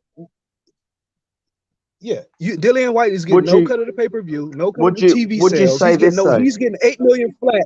He's getting $8 million flat. Now watch people gonna complain he's not promoting the fight. Why the fuck should he promote it when he's not getting anything extra? He's getting his $8 million flat, and that's it. Well, you've got to look at it like this as well. Why would he promote the fight when he doesn't get a cut of any of the other revenue? If the fight sells one pay-per-view, if it sells $1 million, he gets the same thing. Yeah, but you've got to look at it like this as well. You've got to understand. You've got to look at it and understand this as well. Dillian White is obviously doing this because it's either going to go one way or the other way. It's either going to go Tyson Fury is going to dominate him, or Dillian White's going to make it a tough night for Tyson Fury and Fury scrapes the win. There's no way Dillian White beats Fury. There's just absolutely no way. Listen, hold on. Before you jump off the deep end saying that, I said the same thing about Tio Cambosos. And on top of that, this is the heavyweight division, my brother. I don't know if you've seen the heavyweights, but at heavyweight, anybody can knock anybody out. Press record when you're saying this. Record what your video. No. Listen, you mistaken me for picking White. What I'm saying is Michael Blunt said Dillian White has the nerve to ask for that much against the lineal champ when he got KO'd by Grandpa Povetkin. All right, that's cool, but like my point still goes, Dillian White is still putting in the work. Yeah, but Povetkin's no heavyweight division. Hang on, Povetkin's no pushover though. See, whoever said that is a joke as well. Povetkin's no pushover. No, hold on. Povetkin was older then, but my point is, in the heavyweight division, shit like that happens. Shit like fucking Lennox Lewis getting knocked out by Hakeem Rahman and Oliver McCall happens. Andy Ruiz knocking out Anthony Joshua. In the heavyweight division, I'm not so quick to be like, oh, that guy's chinny. Oh, that guy sucks because he got dropped or he got knocked out. You got to remember, these guys weigh 240, 50 pounds. These are massive men. Broadway. Yep. Can I just say something to the panel? I just want to say something to the panel. I understand what you're just saying. These guys are all, like, in my opinion, in the UK, the one that's holding up the heavyweight division is Derek Chisora. That guy sells at arenas more than the other guys. So even though he's a traveler and he's literally a journeyman, but he still sells fights, pay-per-views. He still sells 200,000-300,000 pay-per-views. You know what I mean? That's the one that's holding up the division. Do you see what I'm saying? In the UK, people think that it's Anthony. Come on, man, you tripping? It's Anthony Joshua. Derek Chisora does a good job too. Chisora, Joshua, and White have kept Fury hasn't kept the UK heavyweight division boxing scene going. There's one thing. Hang on. So y'all say but this is what I'm saying. He's coming over to the UK to fight Dillian White, where Dillian White has made a name for himself. And you're saying that Dillian White shouldn't be asking for more than what he's getting. I mean, the man can ask. Yeah, you don't get what you deserve. You get what you negotiate. You get what you get when you're facing the real champ. You get what you get when you're facing the real champ. You know, the one that realistically has all the belts. That lets me know I want to negotiate a contract with you. If you it's just what you get, then I'm gonna just present you a contract and tell you just sign right here. Yeah, I mean the man can ask. I expect some pushback. I expect some pushback when you make an offer. And Broadway. I'm listening. Just real quickly though. Like, don't get me wrong, I agree with you. Like, it's a heavyweight division, and there's a lot of these guys in the division that are really stepping up at the moment. And there's a lot of guys, the heavyweight division at this second is fucking flying, and it's brilliant to see it. But the thing is, though, it's a heheavyweight championship fight, bro. You're gonna want to get paid as much as possible. When it's heavyweight, forget about who's getting paid what though. Let's talk about who's beating who right now, because as far as I'm concerned, hang on, forget about this though. As far as I'm concerned, from what I've seen since 2014, 15, 13, since the first fight I watched Fury fight was against Steve Cunningham, right? He got dropped here in New York. Hang on. But I noticed something in that fight. I've seen two sides to him. I've seen the side where he was boxing and he was getting outboxed, and then he decided to be a mongrel, to be a big man, to be a big man, to beat a small, to be a good big man, to beat a small, good, to beat a good small man, because Steve Cunningham was a good small man. Fury reminds me. And that's why I say Fury. I don't think Usyk is going to beat Fury. I don't think White will beat him, because he doesn't fight. He doesn't fight down. Since that first Wilder fight, he has not fought down to. He's not trying to be a mover, boxer, and all that shit no more. He's trying to be a 6'9", 280-pound heavyweight, like he should be. No, and the thing is, he knows I compare him to Shaq in some sense, because Shaq on the basketball court knew how to use his size. And that's what Fury's doing. Fury's leaning on you, pulling you down. Like, that's why he beat Wilder the third time, because he was just leaning on him at every chance. That's what you're supposed to do. You don't give up you don't be like Anthony Joshua, get in there and give up your physical advantages. Exactly. And he did the same thing to Steve Cunningham. Cunningham was giving him trouble with movement, dropped him. Definitely. So then when he said he noticed, he was like, okay, wait a minute, I'm way bigger than this dude. So he just started leaning on him and pushing on him. and he just warmed up. He didn't lean. That's how he didn't. He didn't. He actually that's not didn't cheating. lean. That's not cheating. He didn't lean. That's he not lifted cheating his at all. elbows. That's how he should fight. If you watch, He should fight if you like watch, he's 6'9", 280 pounds. no. But what I'm saying though is this: Fury. Again, if you watch Derek Chisora, go watch Derek Chisora versus Dillian White, both the fights. Very similar fighters. And then go watch Fury versus Derek Chisora. Because Dillian White and Derek... shit that happened fucking 5 first years one or the ago, second 8 years ago. No. Fury had a full head of hair back then. Come on, man. I understand you're a Fury fan and you think Fury beats White. I'm not a Fury fan, but I do think he beats White. So I actually think Fury beats everybody. Hey man, I've always wanted to see a fight with him and Joshua. I've always liked Joshua. I've always thought he was the best one out of I want to see Wilder versus Joshua. That's what I want to see. He's making me fucking think I was wrong all this time with his bullshit that he's been going. I just don't think he has the fighter's mentality, man. I'm disappointed in AJ. I want to see Wilder knock AJ's head off his shoulders. Yeah, AJ. Yeah, man. I thought. And then he's talking about. Man, I don't even understand why you even considered taking a fucking step aside. You about to lose that fight. I thought he could make a couple adjustments. He still ain't got a trainer either. Yeah, there's only. You're not serious, man. You're not serious. He needs Teddy Atlas. The fight was supposed to be in March, and then the fight was supposed to be in April. Now they're talking about June. Man, you don't want to fight this guy, dog. Just move aside. Dude, go fight somebody else because you bullshit. It's too late now with the fucking purse bid already happened. So. No. It's actually. We're talking about Usyk versus AJ. No. I mean, I'm just saying he shouldn't fight anybody at all. Step aside. It's too late for him to step aside as well. Oh yeah. I think Anthony Joshua will win the rematch. Actually, I thought that too, and I think I still think that. But my thing is like, yo, bro, you don't just get with a trainer and do a 8-week training camp. It doesn't work that way. You got to build a relationship. Learn. What I find bullshit though is why isn't Usyk demanding to have the fight in a neutral country? Like why is it? Even though he won, AJ is still the money man. Come on, let's not get it twisted. Hey brother, it doesn't matter. It seems to me AJ is getting all these fights in London. Usyk wants to make as much money as possible the same way AJ wants to make as much money as possible. Why would Usyk move it to somewhere where he's going to make less money? That doesn't make any sense. He also fights for money too. Y'all got to understand, all these fighters fight for money. Usyk wants to fight where he's going to make the most amount of money, which is in London or in the UK. And in the rematch clause, it's already stated that their promoter picks the next location. So Usyk don't want to be fighting over in fucking buttfuck Egypt. Come on, man. These guys want to make money as they should.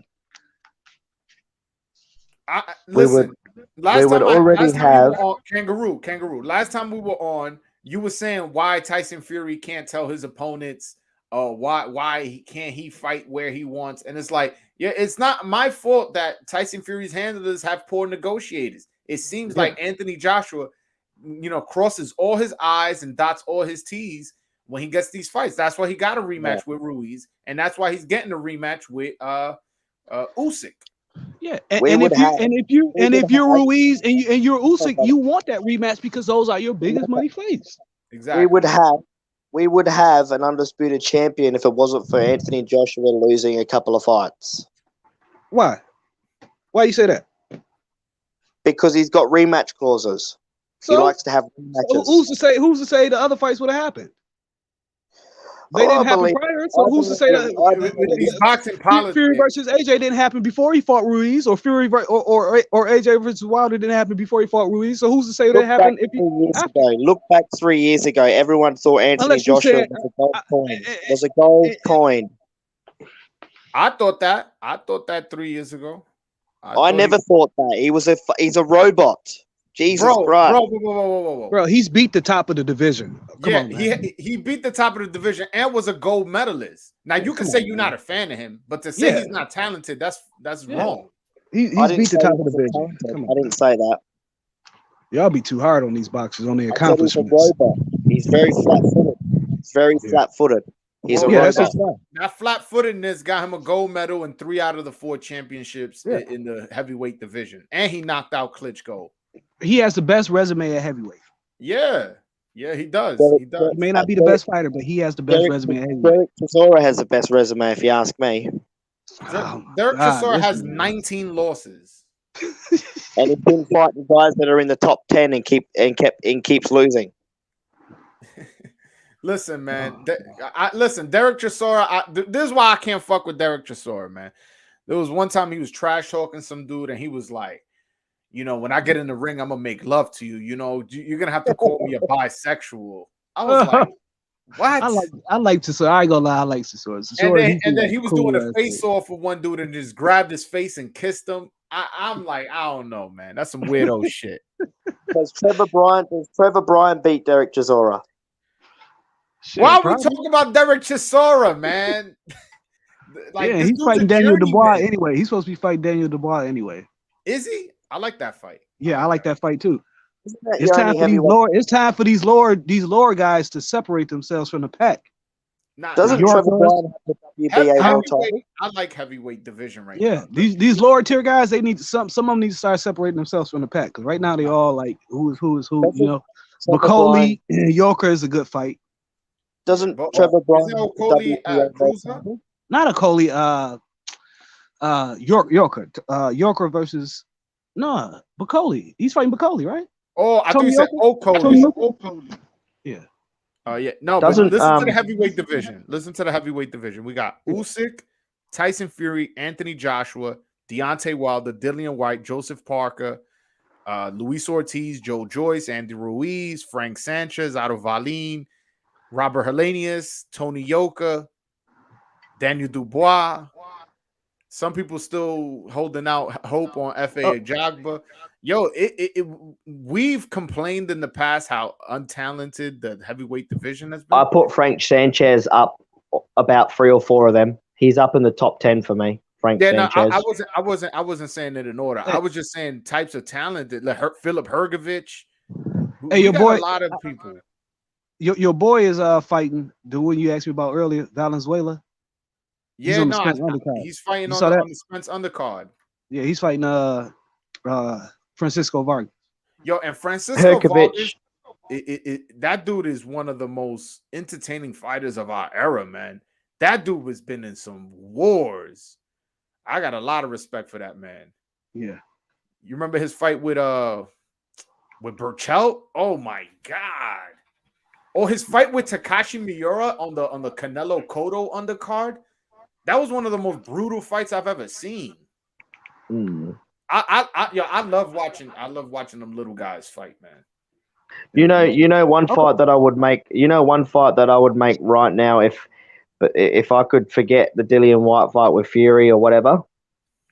With the new style that Fury's got, I'd match him against Otto Wallin, and I would tell Fury to tuck his chest in and completely smash that piece of shit. To be quite honest with you. Because everyone honestly, everyone, just because Fury got cut, everyone's treating Otto Wallin like he's some sort of gold mine. Do you know what I mean? He had a good showing after Fury when he beat Brazil. Yeah. And then he have another fight. He fought another guy too. He fought last week he did. He just had a shit show. Yeah, he beat a journeyman. I was talking about Travis Kaufman. He beat Travis Kaufman after. Who did Trevor Bryan fight? Jeffrey something, or what was it? Who was it? I don't remember, man. That's what I'm saying. These guys need to fight. I mean, it's that's Don King for you. That's Don King for you. I mean, that's a WBA world champion. So I don't know what's going on there. Don King is still getting his guys fights. Yo, hold on. I'm looking at Tyson Fury box rec. And it says Fury required 47 stitches to a cut above his eye when he fought Otto Wallin. 47 stitches? Yeah, the fight should have been called off, as far as I'm concerned. Jeez. And then he goes to fight Wilder 2 times immediately after that. That's insane. Yeah, got to give Fury some respect, man. And then you've got everyone's forgetting who Wilder fought. How many title defenses he had? how many people he fucking comatized with those hits that rocked Fury's body. Like, you look at those hits that completely rattled Fury's body. Everyone that is hit with them goes down and they stay down. Some reason when Fury gets hit from Wilder, he gets up and he gets better. What is wrong? If you're not 6'9", 280 pounds, you're not beating Wilder. Now, I mean, Dan, I mean, that's a good point. Agreed. I mean, but the thing is with Wilder is, to me, he was losing that second Ortiz fight, and then he just boom. He got that equalizer, and he's in every fight. If he was to fight Fury tomorrow, he still has a shot. Whether he wins or loses is a different story, but he has a shot with that power. Look, you may agree with me or disagree with me, but I believe Deontay Wilder is the second best heavyweight on the planet, even after losing to Fury twice. And I don't give a shit what anyone says. Remember, there's no shame in losing to somebody that is just better than you, regardless of everything.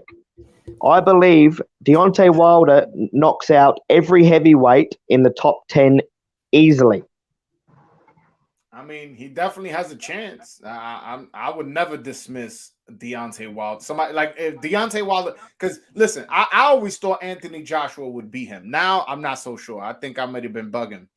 But even when I thought Anthony Joshua was gonna beat Wilder, I always respected and knew that Deontay Wilder had all he needed in that right hand, and at any moment he could turn those lights out. But I also thought, he does get wild that time, and Joshua's power is also legit.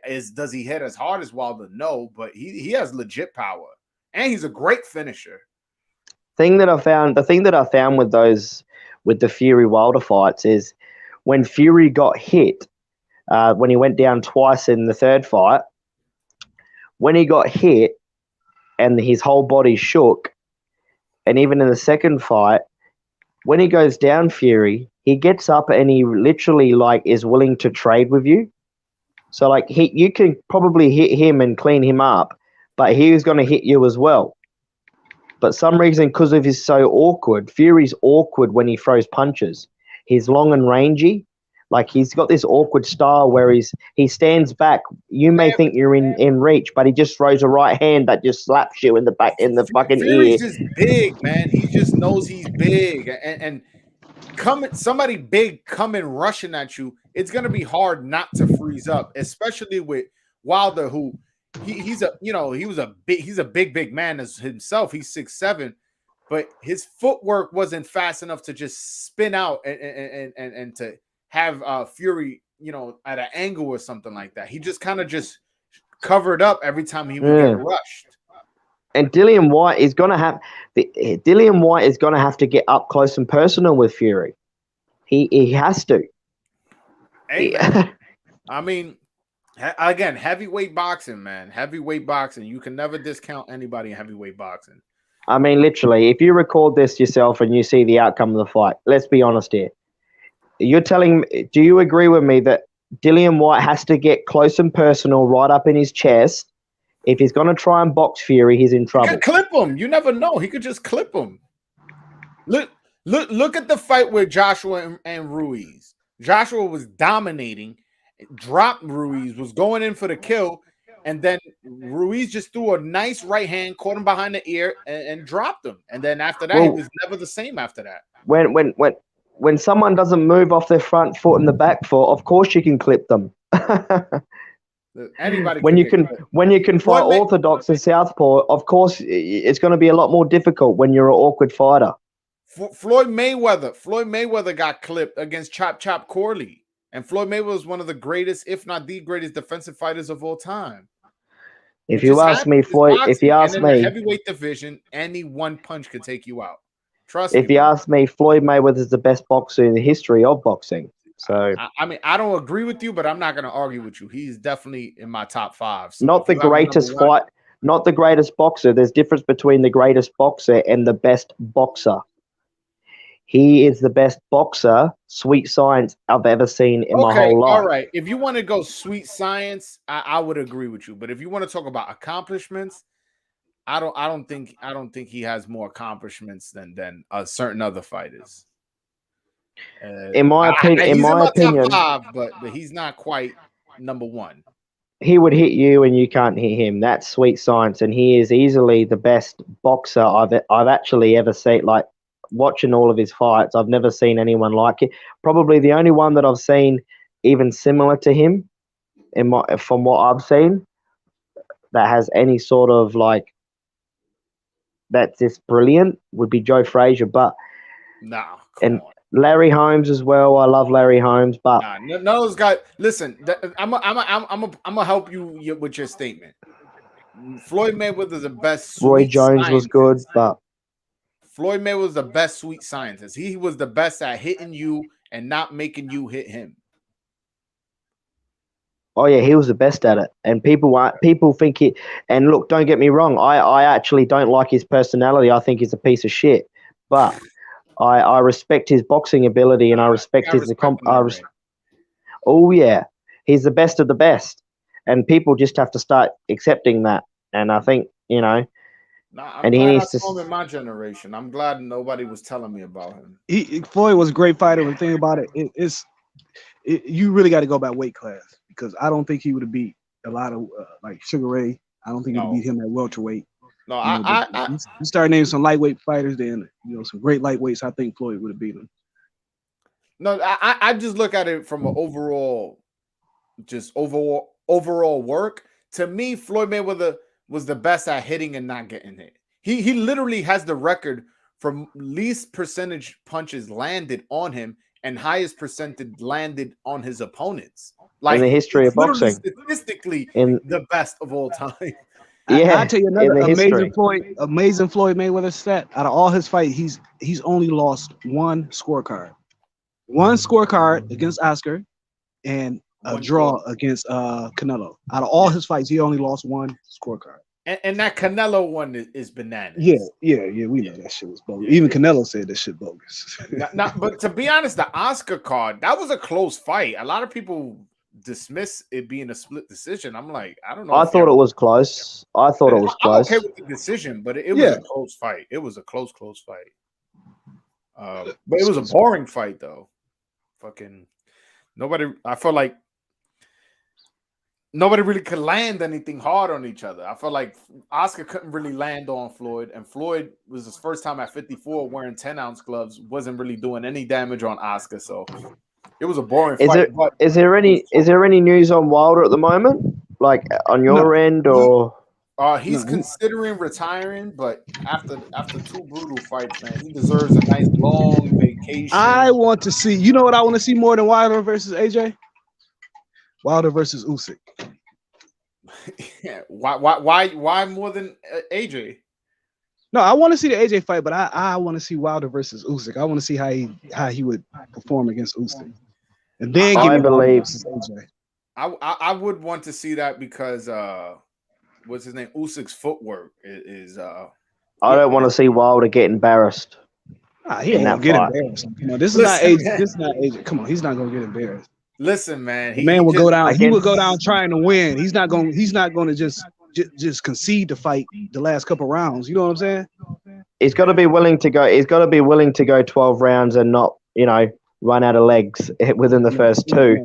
You know what he'd do? You know what he'd do? You know what he'd do? You know what he'd do? If he was in that same situation where he knew he was losing going into the championship round, he's going to try to win. He's not going to.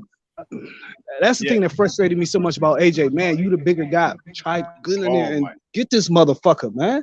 Yo, left. I never understood that.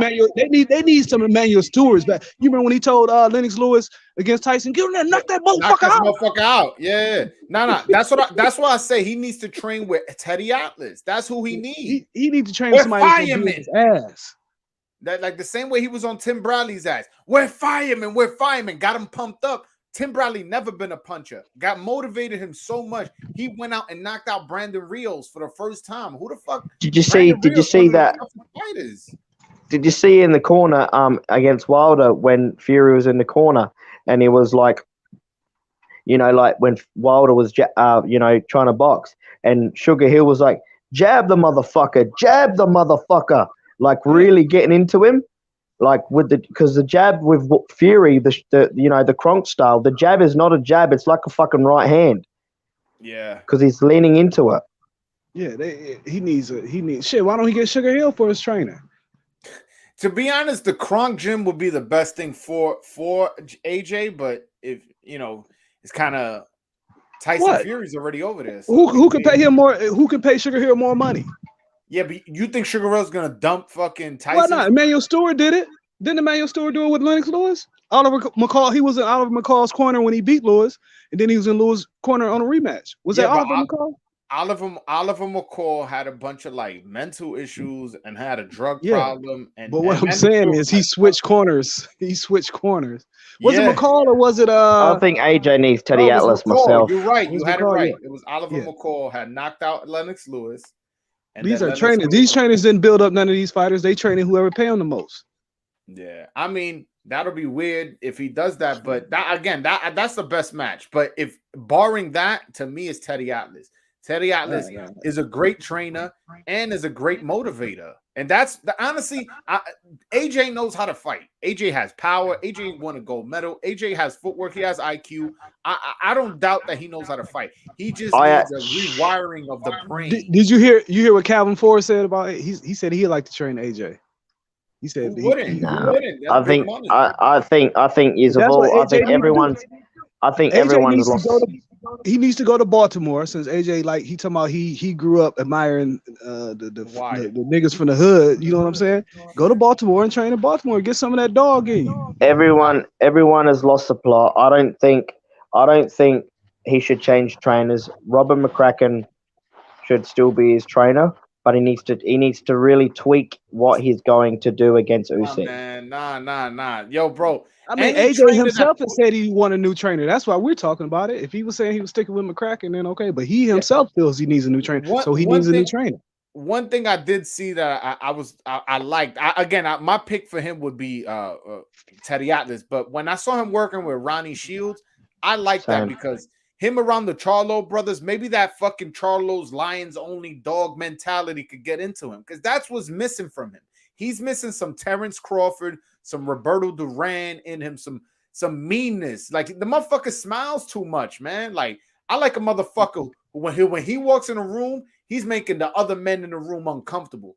And with AJ, he's like there. He's walking in to fight Usyk. He's fucking hugging women in the crowd. It's like, bro, you about to go to war. Shaking his hand, cuddling him, getting up and close, kiss, all that bullshit. Could you ever picture Mike Tyson doing some fuck shit like that? No.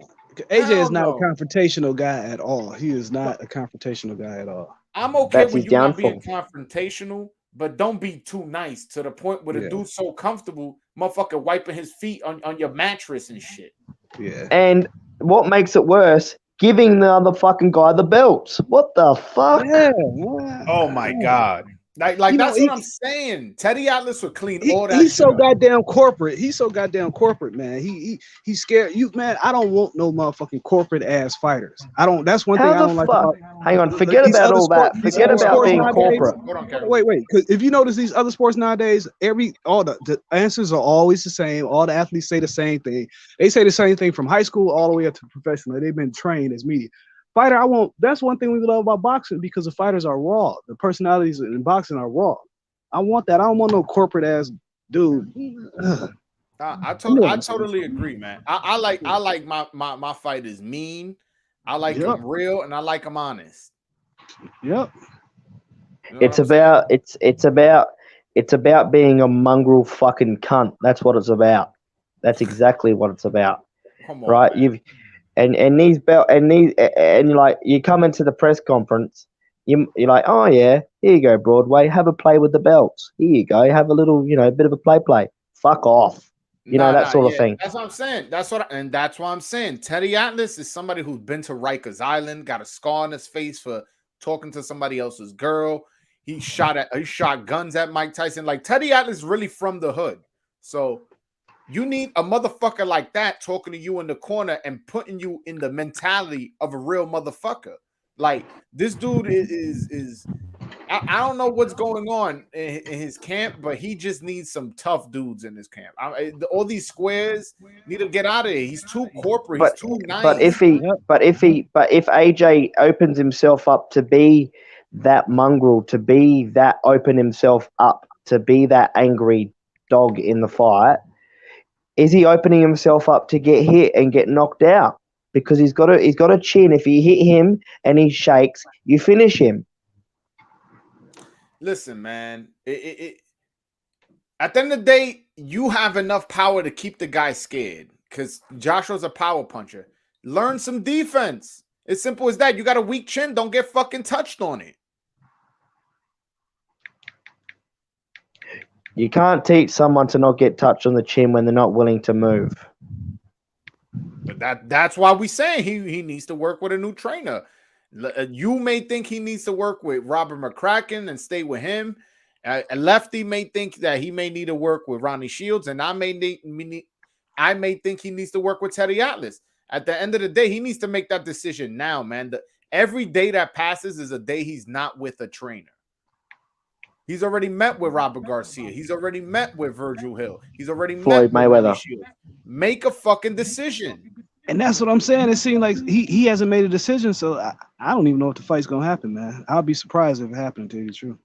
I don't even think the Dillian White fight's going to happen with Fury. I've got a funny feeling, sorry to say, but I just got a funny feeling something will happen, and you will see in the next 4 or 5 days. I just have a feeling in my heart.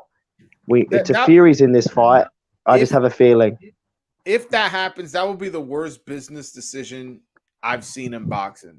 And I've seen some fucked up decisions. Yeah, because he's not gonna get another title shot. Yeah, he's not gonna get another title shot. He's already sued the WBC, so he's already fallen out of favor. Well, with them. we already know that Fury. It won't be Fury's fault because the contract's already been sent, and Eddie Hearn has confirmed that the split has already been confirmed.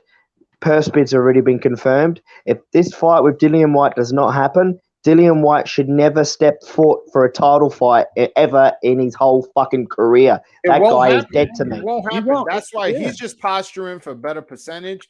Yeah. But if once it's crunch time and they go, hey, listen, either you sign the deal or nothing's gonna happen, he's gonna sign it. Yeah, they gave him to what, February 20th? Yeah, so let him drag his feet until fucking February 19th, and he feels like either he negotiated his better split or he didn't get the better split and has to take $8 million. The press conferences are going to be hilarious, though. I mean, how Dillian White's going to be able to How do you know Dillian White even doing a press conference? He's not obligated to do none of that shit. All he has to do is show up on fight night and fight. Oh, if I was him, I wouldn't do it. I'd do what Wilder did, put headphones on. Hold on, Kangaroo, from your perspective, changing topics a little bit, only since you're Australian and you know, it's funny, I actually do have a following in Australia. I got a lot of people who follow me from Australia, but with the Haney Camboso situation, from Australia's perspective, why hasn't that fight happened? Is it Haney pricing himself out? Is it Camboso's ducking Haney, or what's going on over there? Well, I can't hear at the moment. There's a bit of thing in the background. Hold on, Lefty, can you? That's me. That's me. Hold on, man. I have to find my plug. All right, go ahead. Yeah, go ahead, Kangaroo. So, from what Cambosis has said on local news, like on the news here, Haney actually came to Australia to do negotiations. Yeah, to Sydney. There was negotiations or something. I ain't read but that.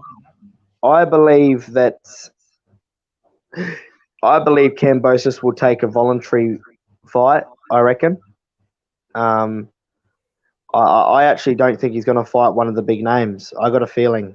But you think he's ducking, or do you think that Haney's pricing himself out, or do you think that he's just gonna take the voluntary because he wants to fight Ryan Garcia for big money?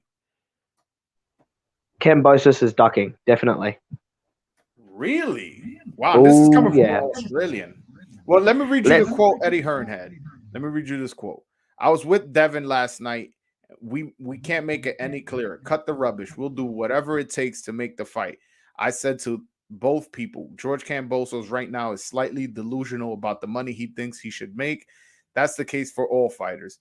If you want legacy, if you want undisputed, Devin is on board. My message to Kambosos' team is whatever it takes, we will be there.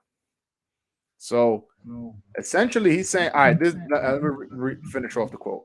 We need this fight for undisputed. Devin will fight Kambosos. Fight in Kambosos' backyard to fight for the undisputed championship. We haven't had a deal offered to us so far. Call our bluff. Make that offer, and we'll be on the plane. If you want it, you've got to go get it. If you're Devin and you flew to Australia and dethroned the emperor, you'd become a superstar overnight. I mean, think of this situation, right? Remember when Jeff Horn beat Pacquiao in Brisbane? At ANZ Stadium in front of 60,000 people. And then he went to America to fight Crawford, was it? Terence Crawford? Yeah, he got his shit beat out of him. And he got smashed. Right? It's a one-hit wonder. Trust me. No, Kambosos. You think Kambosos that was just a bad night for Tio? That he ain't shit? That what's his name ain't shit? I believe Teofimo Lopez is the best in the division, but I think his father is draining him, like literally drowning him with a leash. Listen, I'm not going to disagree with you because the thing is that there needs to be some kind of decorum. I understand you want to trash talk and you want to get in the other fighter's skin, under the other fighter's skin. I get that. I'm not an idiot, but there's a limit to it. You can't go so past that line and cross the line like how Teofimo Sr. does. The guy's got mental health problems. I think he's lost the fucking plot. And to be fair to Teofimo, he's put in a tough position. Like people are, just get rid of your father. At the end of the day, that's still your father. You're gonna, get rid of the man who taught you. Doesn't work like that. Doesn't work like that. Yeah. But once again, like I said, what set that boy apart from everybody else? Floyd Mayweather fired his father. No, but didn't his father go to jail? Isn't that what happened? No, you remember he had fired him when his father was training De La Hoya. You remember his father was training De La Hoya? You remember him and his father couldn't get along, then he fired him?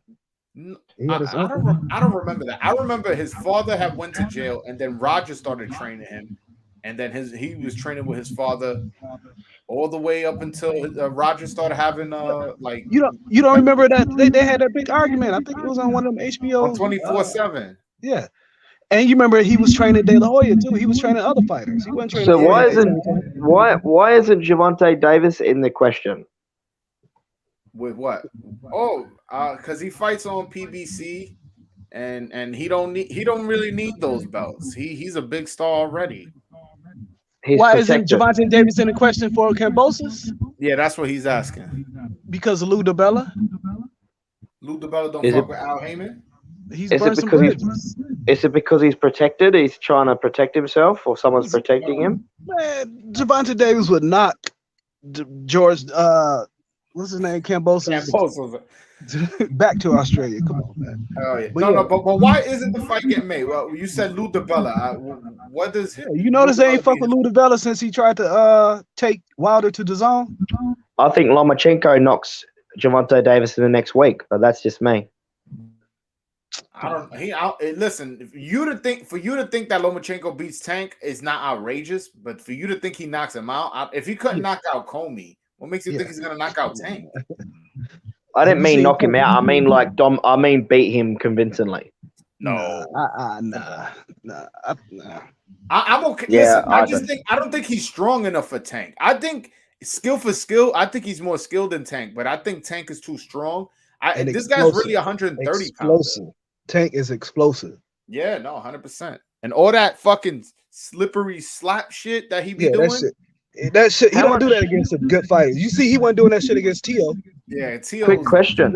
Every time he did try, I mean, shit, he was scared of Tio's power for the first 6 rounds. What you think he gonna do against Tank for the first 6, 7 rounds? Just a quick question, Tiers. Like, I don't know much about the powers that champions can have, like in regards to like. Man, hold on. Let me say something else, because Tio exposed Loma for being a basic fighter. Come on, let's be real about this. No. I think what Tio exposed is that Lomachenko is too small for that weight division. I think Lomachenko. No. You can't say he's too small for the weight division when he had beat other lightweights. No, and we were he just had saying 3 Tio belts. ain't no big fella. Tio is not a big. It's not a big fella. We were just talking about. I agree. I agree. No, but Tio was a legit lightweight, and it was a legit. Loma is a legit lightweight. Loma has said himself that he. Okay, I'll give you a perfect example. Go back. You remember when Tio knocked out Kome and him and Loma took the picture together? Yeah. This was when Loma was off. Well, he wasn't trained or anything for that. Loma was bigger than Tio. Loma's not this small ass lightweight. And plus, listen, I don't know. I saw him live in his last fight against Kome. I went to the fight, and Kome looked like a fucking giant next to him. And yeah, because he's one of the bigger. He's one of the bigger. Kome is one of the bigger lightweights. But and that even strengthens the point that even though he's bigger, that doesn't mean Loma can't hang with him. Yeah, I just think he's not strong enough, and I mean physically to hang with the young guys. I think he beats Haney, but I don't know if he's fucking with Tank or even Ryan to some degree. Because Ryan, listen, I'm a big believer in Ryan's power, man. Nigga, I used to be the biggest motherfucking Ryan Garcia fan on Twitter. And when he knocked out Luke Campbell, nigga, you couldn't tell me shit. Because I've been telling people for years, this boy is the real deal. This boy's the real deal. People don't really realize Ryan has just as much amateur pedigree as the rest of these guys. Yeah. You know, this is not he didn't 6 times in the amateurs. Yeah. So Ryan is a good fighter. It's just all the other bullshit that he's been up to lately. That's kind of he just has mental issues, and people and what I try to tell people is that because I don't know. Matter of fact, I'm glad you on. I'm not a big Haney guy. I'm really not. I don't see what people see in him. I don't see anything like people want. I don't think he should have been considered one of the 4 kings. It was ridiculous to make the comparison to those guys, anyways. But I just always looked at Devin Haney as not that talented. I wouldn't say he's not talented. He's extremely talented. I'm not a big. I wouldn't put him to beat. I wouldn't put him to beat any. To be honest with you, I was gonna say it earlier, but we had got off track. When I said they should be feeding the Haney, they should be getting Kambosos beat by Haney. I don't think Haney. I wouldn't be surprised if Kambosos beat Haney. That's what I would say. Yeah. I'm waiting for that fight to get made so I could throw $100 on Haney. I mean on Kambosos because I feel like I wouldn't be surprised if Kambosos beat Haney because Kambosos, it's a style matchup that's good for Kambosos. Yeah, no, I agree. And Kambosos showed me something, man. Again, that's also a fight I saw live. Man, he was so fast, and he would just jump in with 2, 3, 4, 5, sometimes even 6 punches that then jump right out. I was like, after the first round, I told him I went to the fight with my brother. I was like, I think Tio's in trouble, and not just the obvious because of how he got dropped. I just saw how he was boxing. And I was like, oh no, this guy came prepared. You know, also another reason why he probably beat Tio, he had a long fucking training camp, a lot of studying, and he had everything to fucking work for. And Tio had all these fights lined up. He's talking about Tank, he's talking about Haney, he's talking about Josh Taylor. He caught COVID, it got delayed a bunch of times. It was a lot of circumstances, man. But Kambosos still gets full credit, though. I still give him full credit. Yeah, he beat him in his hometown. Yep. They both had the same amount of time to prepare for the fight. Yeah, he gets full credit for it. And he had his hometown booing him. Yeah. Yeah, because when he was like, "Oh, I beat him 10-2," the fucking crowd started booing. What you think about Tio versus Barboza? I don't like the fight only because I don't know what Tio's mental state is, man. I think he needs a softer touch, man. Okay, because Barboza, I'm supposed to be interviewing him next week. I'm trying to see. I was trying to wait to see if they're say the fight is happening or what's going on with the fight before I told him to come on. But yeah, you have you seen what Tio's been putting up on his social media and shit like that? I don't follow him, man. When he started getting all into religion and shit, I stopped following him. Nah, man, he's posting up pictures of his son, talking about, wow, I can't believe I haven't seen you in months and this and that, and then he's putting up. No, he put up a picture of his son. And he was like, I guess I'll see you from above or something. Like, insinuating he's gonna kill himself. Yeah. Like there was a lot of little tweets like that where he wasn't saying directly. He's saying, like, oh, maybe I'll be appreciated when I'm gone from this earth or some shit like that. And I'm like, when they get in that, I stop following. Like, I did Ryan the same way when he started talking about God and all this other shit. Then I unfollow. I don't want to read all that shit. No. I mean, I'm a God. I'm not religious, but I'm a real spiritual person. I believe in God heavy, so I don't mind it like that. But when motherfuckers talk about killing each other, killing themselves, I get worried, man. So but usually that's what it is. When people get very super religious, then next thing you know, they about to start talking about mental health. They got mental problems. I mean, I'm not saying that religious people are mentally ill. I'm just saying this is just a pattern that I always notice. When people get really super religious, it start getting kind of weird. Not a believer, but like super duper religious. No, I know what you're saying. Where it's like, oh yeah, when they become zealots, and everything is the universe and the too earthy and shit. No, I know what you're saying. I ain't trying to see this shit. But where do you plan on taking Chicken Talk, man? I wanted to talk to you. I got a website. I give you an exclusive. I have a website. As a matter of fact, somebody's helping me with it right now. Right, but it's actually up right now.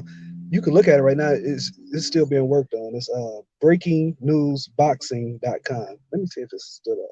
Let me see if she's did anything to it. Hold on, I'm looking at it. Nah, because I'm like, there be some of the best conversations. Nah, that's not a website. Breakingnewsboxing.com. Yeah. Nah, it's not coming out.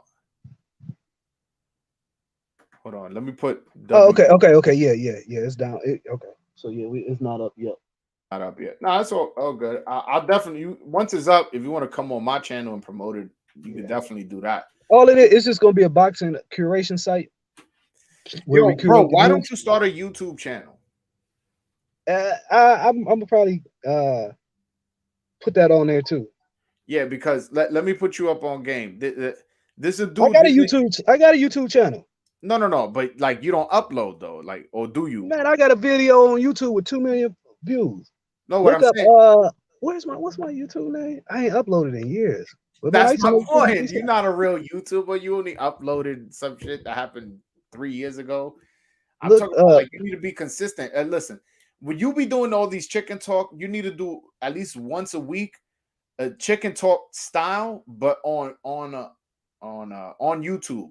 Because that way, when the viewers watch, they can super chat to you and you can make some money. And you have a lot of influence on Twitter. Yeah, I got to figure out how to do both of them. Okay, go. You can look at me. I'm at 4, the number 4, BEN Media. That's my YouTube. Hold on. I'm gonna check it out right now. I was just posting what 4 BEN Media. All I was doing was taking viral posts from Twitter and putting them on my YouTube channel. Oh, you got 3,000 subscribers. Yeah. Oh, you talk about Trump? Oh yeah. All I was doing was taking viral videos from YouTube, from Twitter, and put them on YouTube. And you monetized it? Yeah, I was making probably like $200 a month. Shit, bro, you slacking. The $200 a month, that's a bill. I would have been on that. Yeah, but they had took my monetization away, talking about they wanted because my videos weren't original or some bullshit. Yeah, so I just stopped uploading. You got copyright strike. Yeah. No, but what I was getting at with the Chicken Talk, you should have one on Fridays, but on YouTube, not Twitter, and then on StreamYard, you could just put the link the same way I sent it to you. You could pin it to the top of the chat and just because there's some dude called Black and Brown Boxing. He has a YouTube channel, and every Friday, today's Friday, at 10 p.m. His is a lot different than Chicken Talk. It's more like motherfuckers just kicking the shit, talking shit, but a little bit. So you get some crazy motherfuckers that come on. But point is that I'm just going a long roundabout way to saying this. He has it on, and it's just a bunch of dudes who just click the link and just join. And at the same time, you get people super chatting and sending you bread. Because on Chicken Talk, you have the monetization Cash App thing on your Twitter, but I feel like a lot of people don't realize it's there and don't send you as much money as they would, Yeah. I agree 100%. I agree 100%. Yeah. And if you need help setting it up or anything or promoting it or yeah, I want to do my the interview because the only ones the regular chicken talk I don't record because people not as uh they're not as open when it's recorded. But like the interviews, I definitely do want to start uploading those to YouTube. Yeah, man, you can make some bread off that, man, and get So some I'm gonna try notoriety, get some connections. And then once you get familiar with YouTube, you get a StreamYard with your connections, bro. The connections you could, the interviews you can get just on 101, you could become like a little, have a little presence in boxing. You know what I'm saying? Move the needle a little bit, especially you who know so much about boxing. You'll know who to interview. Yep. You know, because a lot of times the dude you got to interview is some dude you don't even know how he looked. Louis the Cubas, fucking Kevin Connolly, or all the motherfuckers that nobody knows like how they look, but they know about them. If you could get them on your channel and they only giving you an interview because you have that connection, you can make some moves, man. Yep. I got a lot of connections here. I'm trying to get fucking Bill Haney, but the motherfucker he ain't got no Twitter. I got the connection to him, but he ain't got no Twitter. Like, man, get the hit him on IG. Just tell him, yo, it's a big thing. Come hop on. Yo, you saw Clarissa Shields say she'll never hop on a Twitter space because somebody disrespected her.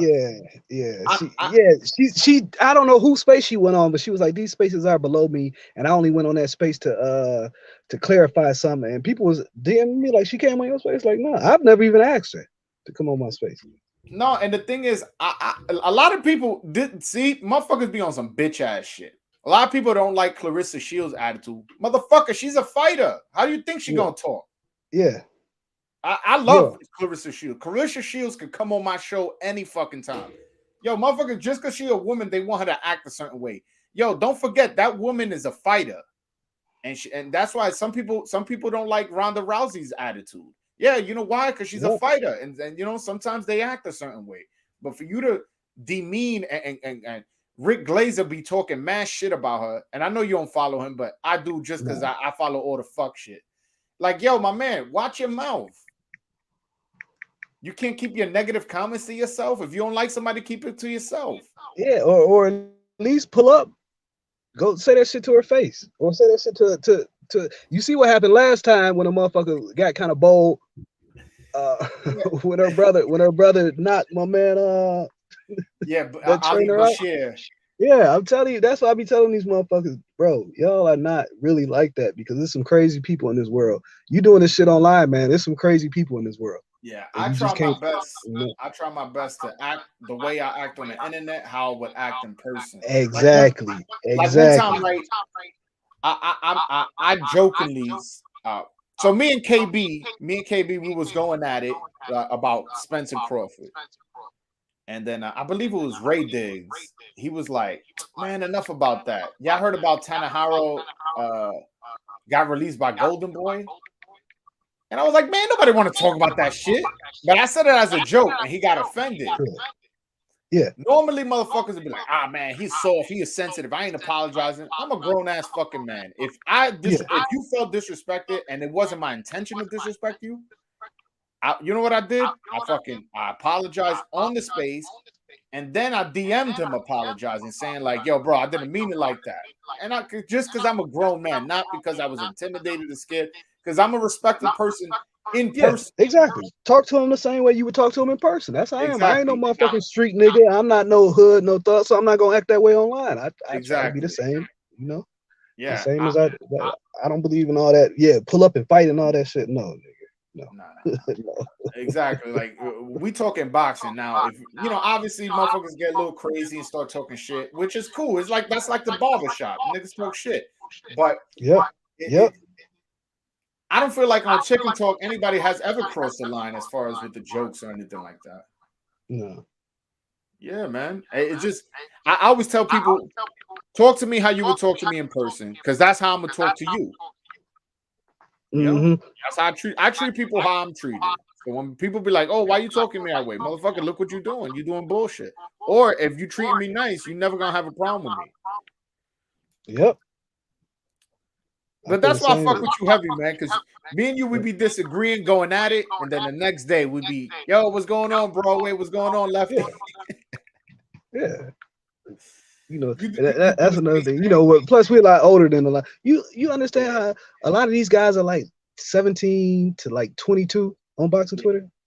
That's true. A lot of these guys are very young, and I try to keep that in mind when I'm talking to them, because I know how I was when I was their age. You know, my foolishness, it wasn't on the internet for everybody to see, but you know, I was just as foolish and stupid as they were, you know, at that age. So I try not to be too hard on them. No, you're right. You're right. I definitely do. If I was 19 on Twitter, like on this Twitter space, y'all definitely would have banned me by now. Yeah. I was very. I needed guidance. I'm gonna just say that. Yeah. So I try to remember that when I'm talking to him. Yeah. Vivi one time he was like, oh, you know, bring your wife on here and this and that. And I know Vivi's young, so I was just like, bro. Let's not take it there. And Vivi's a good kid. He's just, you know, didn't know where he could take it, you know. Yeah. A lot of them haven't been socialized. That's another thing too. They haven't been socialized outside of social media. Yeah, these motherfuckers used to their phones. Yo, we were the last generation that didn't grow up with a smartphone. Yep. Nigga, I didn't get a smartphone, bro. I did not get a smartphone until like 2013, I think. I still had the regular ass phone for a long time. Bro, I got my first smartphone 2014. Yeah. Yeah, I was stuck. Yo, you know what's crazy? I would go to these clubs, right? A bad bitch, right? Oh yeah, let me get your number. And I used to pull out this bullshit phone. Yo, one girl was like, man, I ain't giving you my number. I can't have my number in that bum ass phone. Yeah, you know what? That's around the time that 2013, 2014 is when people start. When you had to have a smartphone, or when it became a social status. Before then, you know, a couple people had smartphones, a couple people had regular ass phones. But yeah, that was time. or if you had a BlackBerry, you know, use that. I remember. I used to, because I grew up fucking poor, man. So like for me, I'm not poor now. I live a very regular life. Mm-hmm. But in my brain, I'm still fucking poor, bro. And it's I'm very hesitant to spend money on anything big. So when these smartphones were $800, $900, I was like, fuck that. This shit text, this shit calls. I don't need nothing. I don't need none of that extra shit. But again, it wasn't until it got to the point where I was looking crazy with the phone. I was like, all right, let me just get an iPhone. Like, let me stop being cheap. Yep. I still ain't got an iPhone yet. I know, that's why you should be cutting off all the time on Chicken Talk. I got a Samsung S8. That's what I'm gonna start using. That's the other one I'll be using. But the battery go down so goddamn fast, I don't put it on Chicken Talk.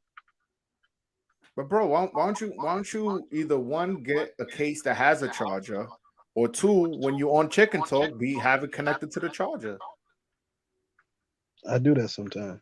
But it still seems to be running out low. My cousin got an iPhone here that he don't use. I'm gonna put it on Wi-Fi and see how I like it. But I use this iPhone. I didn't really care for how I don't know. I guess I'm so used to Android. I didn't like the setup on the iPhone. Yo, I was having this conversation yesterday on it wasn't Yes Space. It was Vivi. Vivi had a space.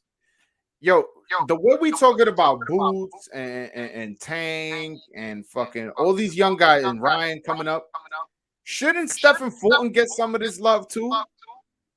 Yeah. I mean, but he's at a weight class traditionally where they don't get that much love. Maybe if he went up to featherweight, right? Yeah, I mean, if he moved up to featherweight, fight Navarrete or something like that. Yeah. Or featherweight, if he lightweight, welterweight, middleweight, heavyweight are the divisions where you're gonna get the most love. No matter what you do in other weight classes, you're not gonna get as much love. Because you look at right now, 140 is a great weight class. They still don't get as much love as the lightweights, who ain't even doing half the shit that 140 is doing. 140 to me is the hottest division in boxing right now. To be honest, to me, 140, 154, they've been putting in the work. 140 and 154 have been putting in work, but they don't get as much love as the traditional divisions get. Yeah, man, and it's a shame what the fucking middleweight division has become.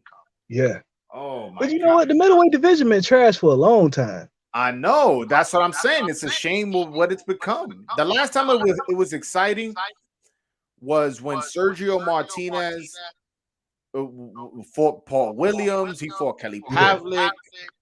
Yep. You know that when that little middleweight era, that was a good fun era right there. Yep.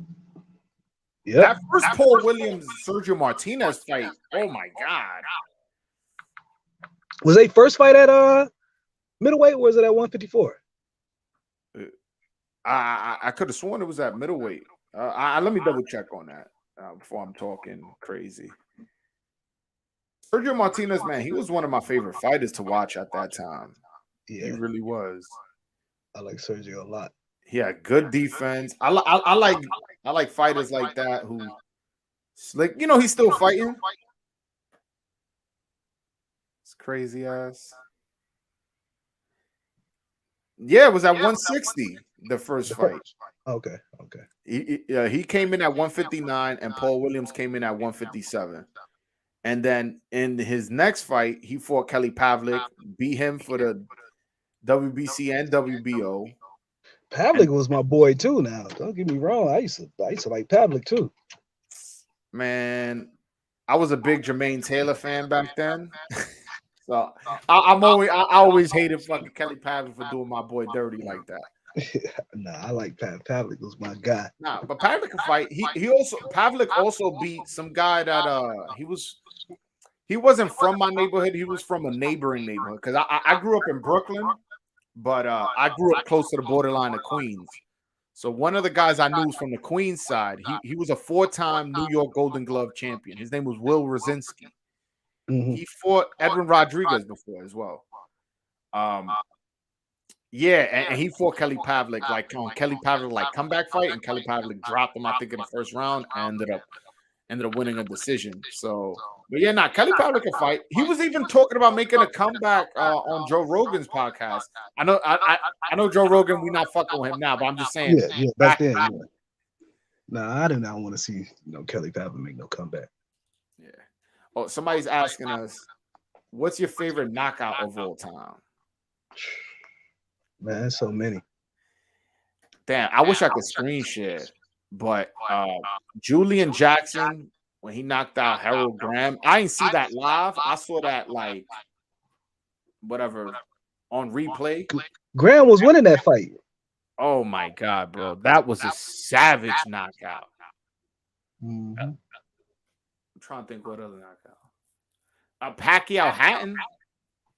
That was a good one. Oh, Pacquiao Marquez. Oh, I watched that fight with Amanda Serrano. Oh yeah. Yeah, my father knows her. He knows her as well, but he does business with her manager, trainer / brother-in-law. So I've known the one that runs her Twitter account. That? He's the one that runs her Twitter account. Hell yeah.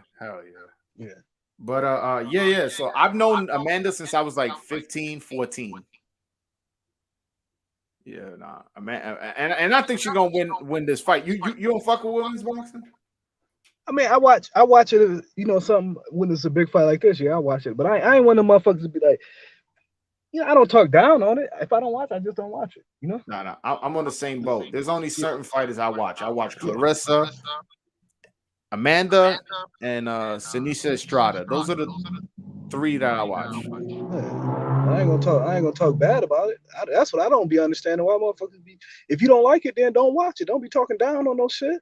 Yeah, hating on another motherfucker pocket, man. That be the shit that be getting me tight. Motherfuckers be pocket watching, man. Yep. Motherfucker, worry about your own wallet. Like that's what pisses me off when people go, oh, this is what me and you gonna disagree. Or the Pacquiao Mayweather fight ended up generating more money later down the fight. I don't give a fuck. I'm not getting that money. I'm not counting his money. It would have been a better fight in 2010. Well, if it had been a better fight and it would have been able to be made in 2010, it would have been made. And like I always say, you missed. You also got to understand how many great fights we had, even though they weren't fighting. Yeah, but at the end of the day, the consumer wanted to see that fight. And listen, when you work in customer service, you got to reward your star customers. Your star customers were They buying those did. The pay-per-views. consumer who wanted to fight when it happened too. At 4 million pay-per-view buys proves it. I understand, but Now it this wasn't this as good of Khan a versus now fight. look, this Khan versus Brook fight. Now this is way over marinated because these guys both of them watch. But I'm gonna still watch that shit. Yeah, but just because you're gonna watch it, don't mean that it's gonna have the same amount of importance. This shit, they're not gonna talk about this shit on ESPN. No, they wouldn't have talked about it back then either. Yeah, they would have. Khan versus Brook. Khan versus Brook has never been a guy that people in America care about. That's a good point. But still, it's like, come on, man. Like, I'm not fucking with it, man. I really don't like these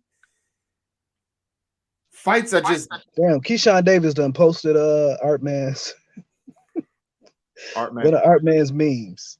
Oh my god. Oh, I gotta see that. I'm I don't even follow Art Man because he be on some. I'm gonna DM it to you. Oh my god, he done posted one of Art Man memes. Oh my god, Yeah. he about to get the shit. Hold on, I may have to. Yes, DM it to me and I'll screen share it for the people watching. I just did. He about to get some enemies. I got it. He about to get some enemies. Oh my god! You see it? Yeah, I saw it. Hold on, guys. I'm a screen share for you guys. See, this is the dope shit about StreamYard. You can screen share. So, but look, this is Keyshawn Davis, silver medalist this past Olympic. That's Canelo and Oscar Valdez says PEDs. Then it's Crawford and Shakur says hard work. Let me ask you a question. You think Canelo really is a cheater? Man, I'll be honest with you, I don't give a fuck. One thing you see about me, you never see me talking PEDs, or I don't give a fuck either way. If them motherfuckers taking it, they gonna take it. If they don't, they don't. That really don't bother me or not. Look, all the motherfuckers that we praise and we love, like Sugar Ray Leonard's and all the fighters back in the 80s, there wasn't no drug testing back then. Them motherfuckers going 15 hard ass rounds. What you think they was on? Life? That first Sugar Ray Leonard Hearns fight, god damn. Like, come on, man. We know. You know what I'm saying? Yeah, we know they was on something, but I'm gonna enjoy the fights. That's hilarious. Nah. To me, it matters because listen, you get into those brawls and one dude's juice, you can kill a motherfucker in there. Yeah, I mean, you could kill him even without it too. That's true. And plus, I'm more of a, like, there are some benefits to performance enhancing drugs, which it's not always about strength. People always, try to equate it to strength. Even recovering your body, that's very. I think there needs to be more. I think we shouldn't just be like, oh, steroids are bad, because everything ain't a fucking steroid. I think because some shit is to help you make weight. Yeah, some shit is beneficial. Yeah, for your lungs to open up. Some shit is for your heart to pump out more blood, so you have more energy. There's a lot of different types of performance enhancers. It's not just about strength. Yeah, I think there should be more medical community research into how you can use certain supplements to help your body recover faster, to help you last longer and perform at your optimal status. I agree. I think they shouldn't test for weed either. Oh, hell no. They don't test for weed. They still test for weed? I mean, I remember Chavez Jr. got popped for weed when he fought Martinez. I was like, I don't give a fuck that he smoked weed before that fight. I mean, it looked like he was fucking high. He didn't throw punches up into the 12th round. Yeah. This dude said the top prospects to watch. Who are your prospect boxers? Rayo, Venezuela, the one that's on Jose Venezuela from that's lefty's pick. Me is Xander Zayas from he's Puerto Rican. I like him a lot, man. I saw him live on that Lomachenko card. Mm-hmm. and he just flashed him. You know what's crazy? Yo, hold on. There's like an echo. What, you got me on like a Bluetooth or something? I don't know. Every time I speak, I hear echo. All right. Yeah, that's much better. All right. Yeah. I saw him fight, and he was just like darting around the ring. He was so accurate, so sharp with his punches. And then when he gets the knockout, and then the fight immediately after that is Nico Ali Walsh. And I just saw the significant drop off in talent. So I was like, damn, man, this is bad. A bad look for ESPN. But either way, Xander Zayas, to me, that's the guy I want to keep a look at. He wasn't my prospect of the year last year. My last year prospect of the year was Jared Anderson, the heavyweight. I really, really liked him. I also saw him fight on that card. But to me, if you ask me what prospects to watch this year, I would say Xander Zayas, Jared Anderson. That's a good pick. Lefty said Jose Valenzuela. But like, what do you consider a prospect? Because man, you got these guys winning prospect 2-3 years in a row. When I think of prospect, I think of like Rookie of the Year, where you can only win it once. Maybe we should have more definitive situation like that. I guess to me, you're still a prospect once you're not a contender. Like if you're still not ranked in the top 10 and you're undefeated and it's pretty clear you're a young guy coming up, then you're a prospect. Yeah. But like you see, Boots, he hasn't fought. I mean, I guess he fought Lipinets, but he's ranked. So I wouldn't consider him a prospect at all. Yeah, he's a contender now. Yeah, he's a contender. Contender. Yeah. But there's nobody besides Jose that you like? I like Jose. I like Keyshawn Davis, but will he be considered a prospect? You see what I'm saying? I mean, he's 3-0. What do you mean? Of course. So he's considered a prospect? A prospect is anybody who's not a contender, but is clearly on the way up. You know what I'm saying? Yeah. See, that's what I'm saying. I don't know. Yeah, if he's considered a prospect, I like him. I like okay, now David Morrell, is he considered a prospect? I mean, I don't know. That's a tough one. I would say yes, but I could understand somebody saying no because the level of competition he's fought, he's already like a contender. Yeah, see. Yeah. There's a lot of young guys coming up. A lot of young guys. I don't know. See, now you got me questioning. I'm like, is Subriel Matias a prospect? We need a real clear definition of a prospect, because I've seen like guys that wanted to. I've always looked at prospect like Rookie of the Year. In my, just in my head, I've always thought Rookie of the Year when I think prospect. But you got guys to win it more than once. So yeah, it should be the first year you go pro, I guess, because that's how it is in the NBA. The first year you go pro, that's the year you eligible for Rookie of the Year, and that should be the year you eligible for Prospect of the Year. I never thought about it like that. You that's a good point. Really good point. But yeah, man, you doing a space today? Yeah, at 4. At 4. All right. Yeah. Somebody want to refute the Keith Thurman pay-per-view numbers. Somebody said it was 200,000, right? Yesterday I heard 200,000, and then I heard around there, and then now supposedly it was 65,000. I spoke with Jake Donovan, and when Jake told me, he was like that he doubts it and that he'd be super surprised if that's true. So, but he didn't give me a number though. If what's true, 200,000.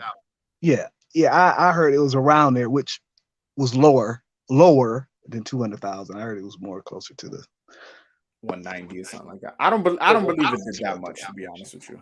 I don't. But 65,000. I don't believe it did that low either. Nah. I think it did 120. This is me guessing. This isn't like me from. Yeah, that seems about reasonable. Yeah, I think it did about 120 because Keith Thurman a name. Keith Thurman fought Pacquiao for fucking Christ's sake. You know what I'm saying? Yeah, I think it did around that much.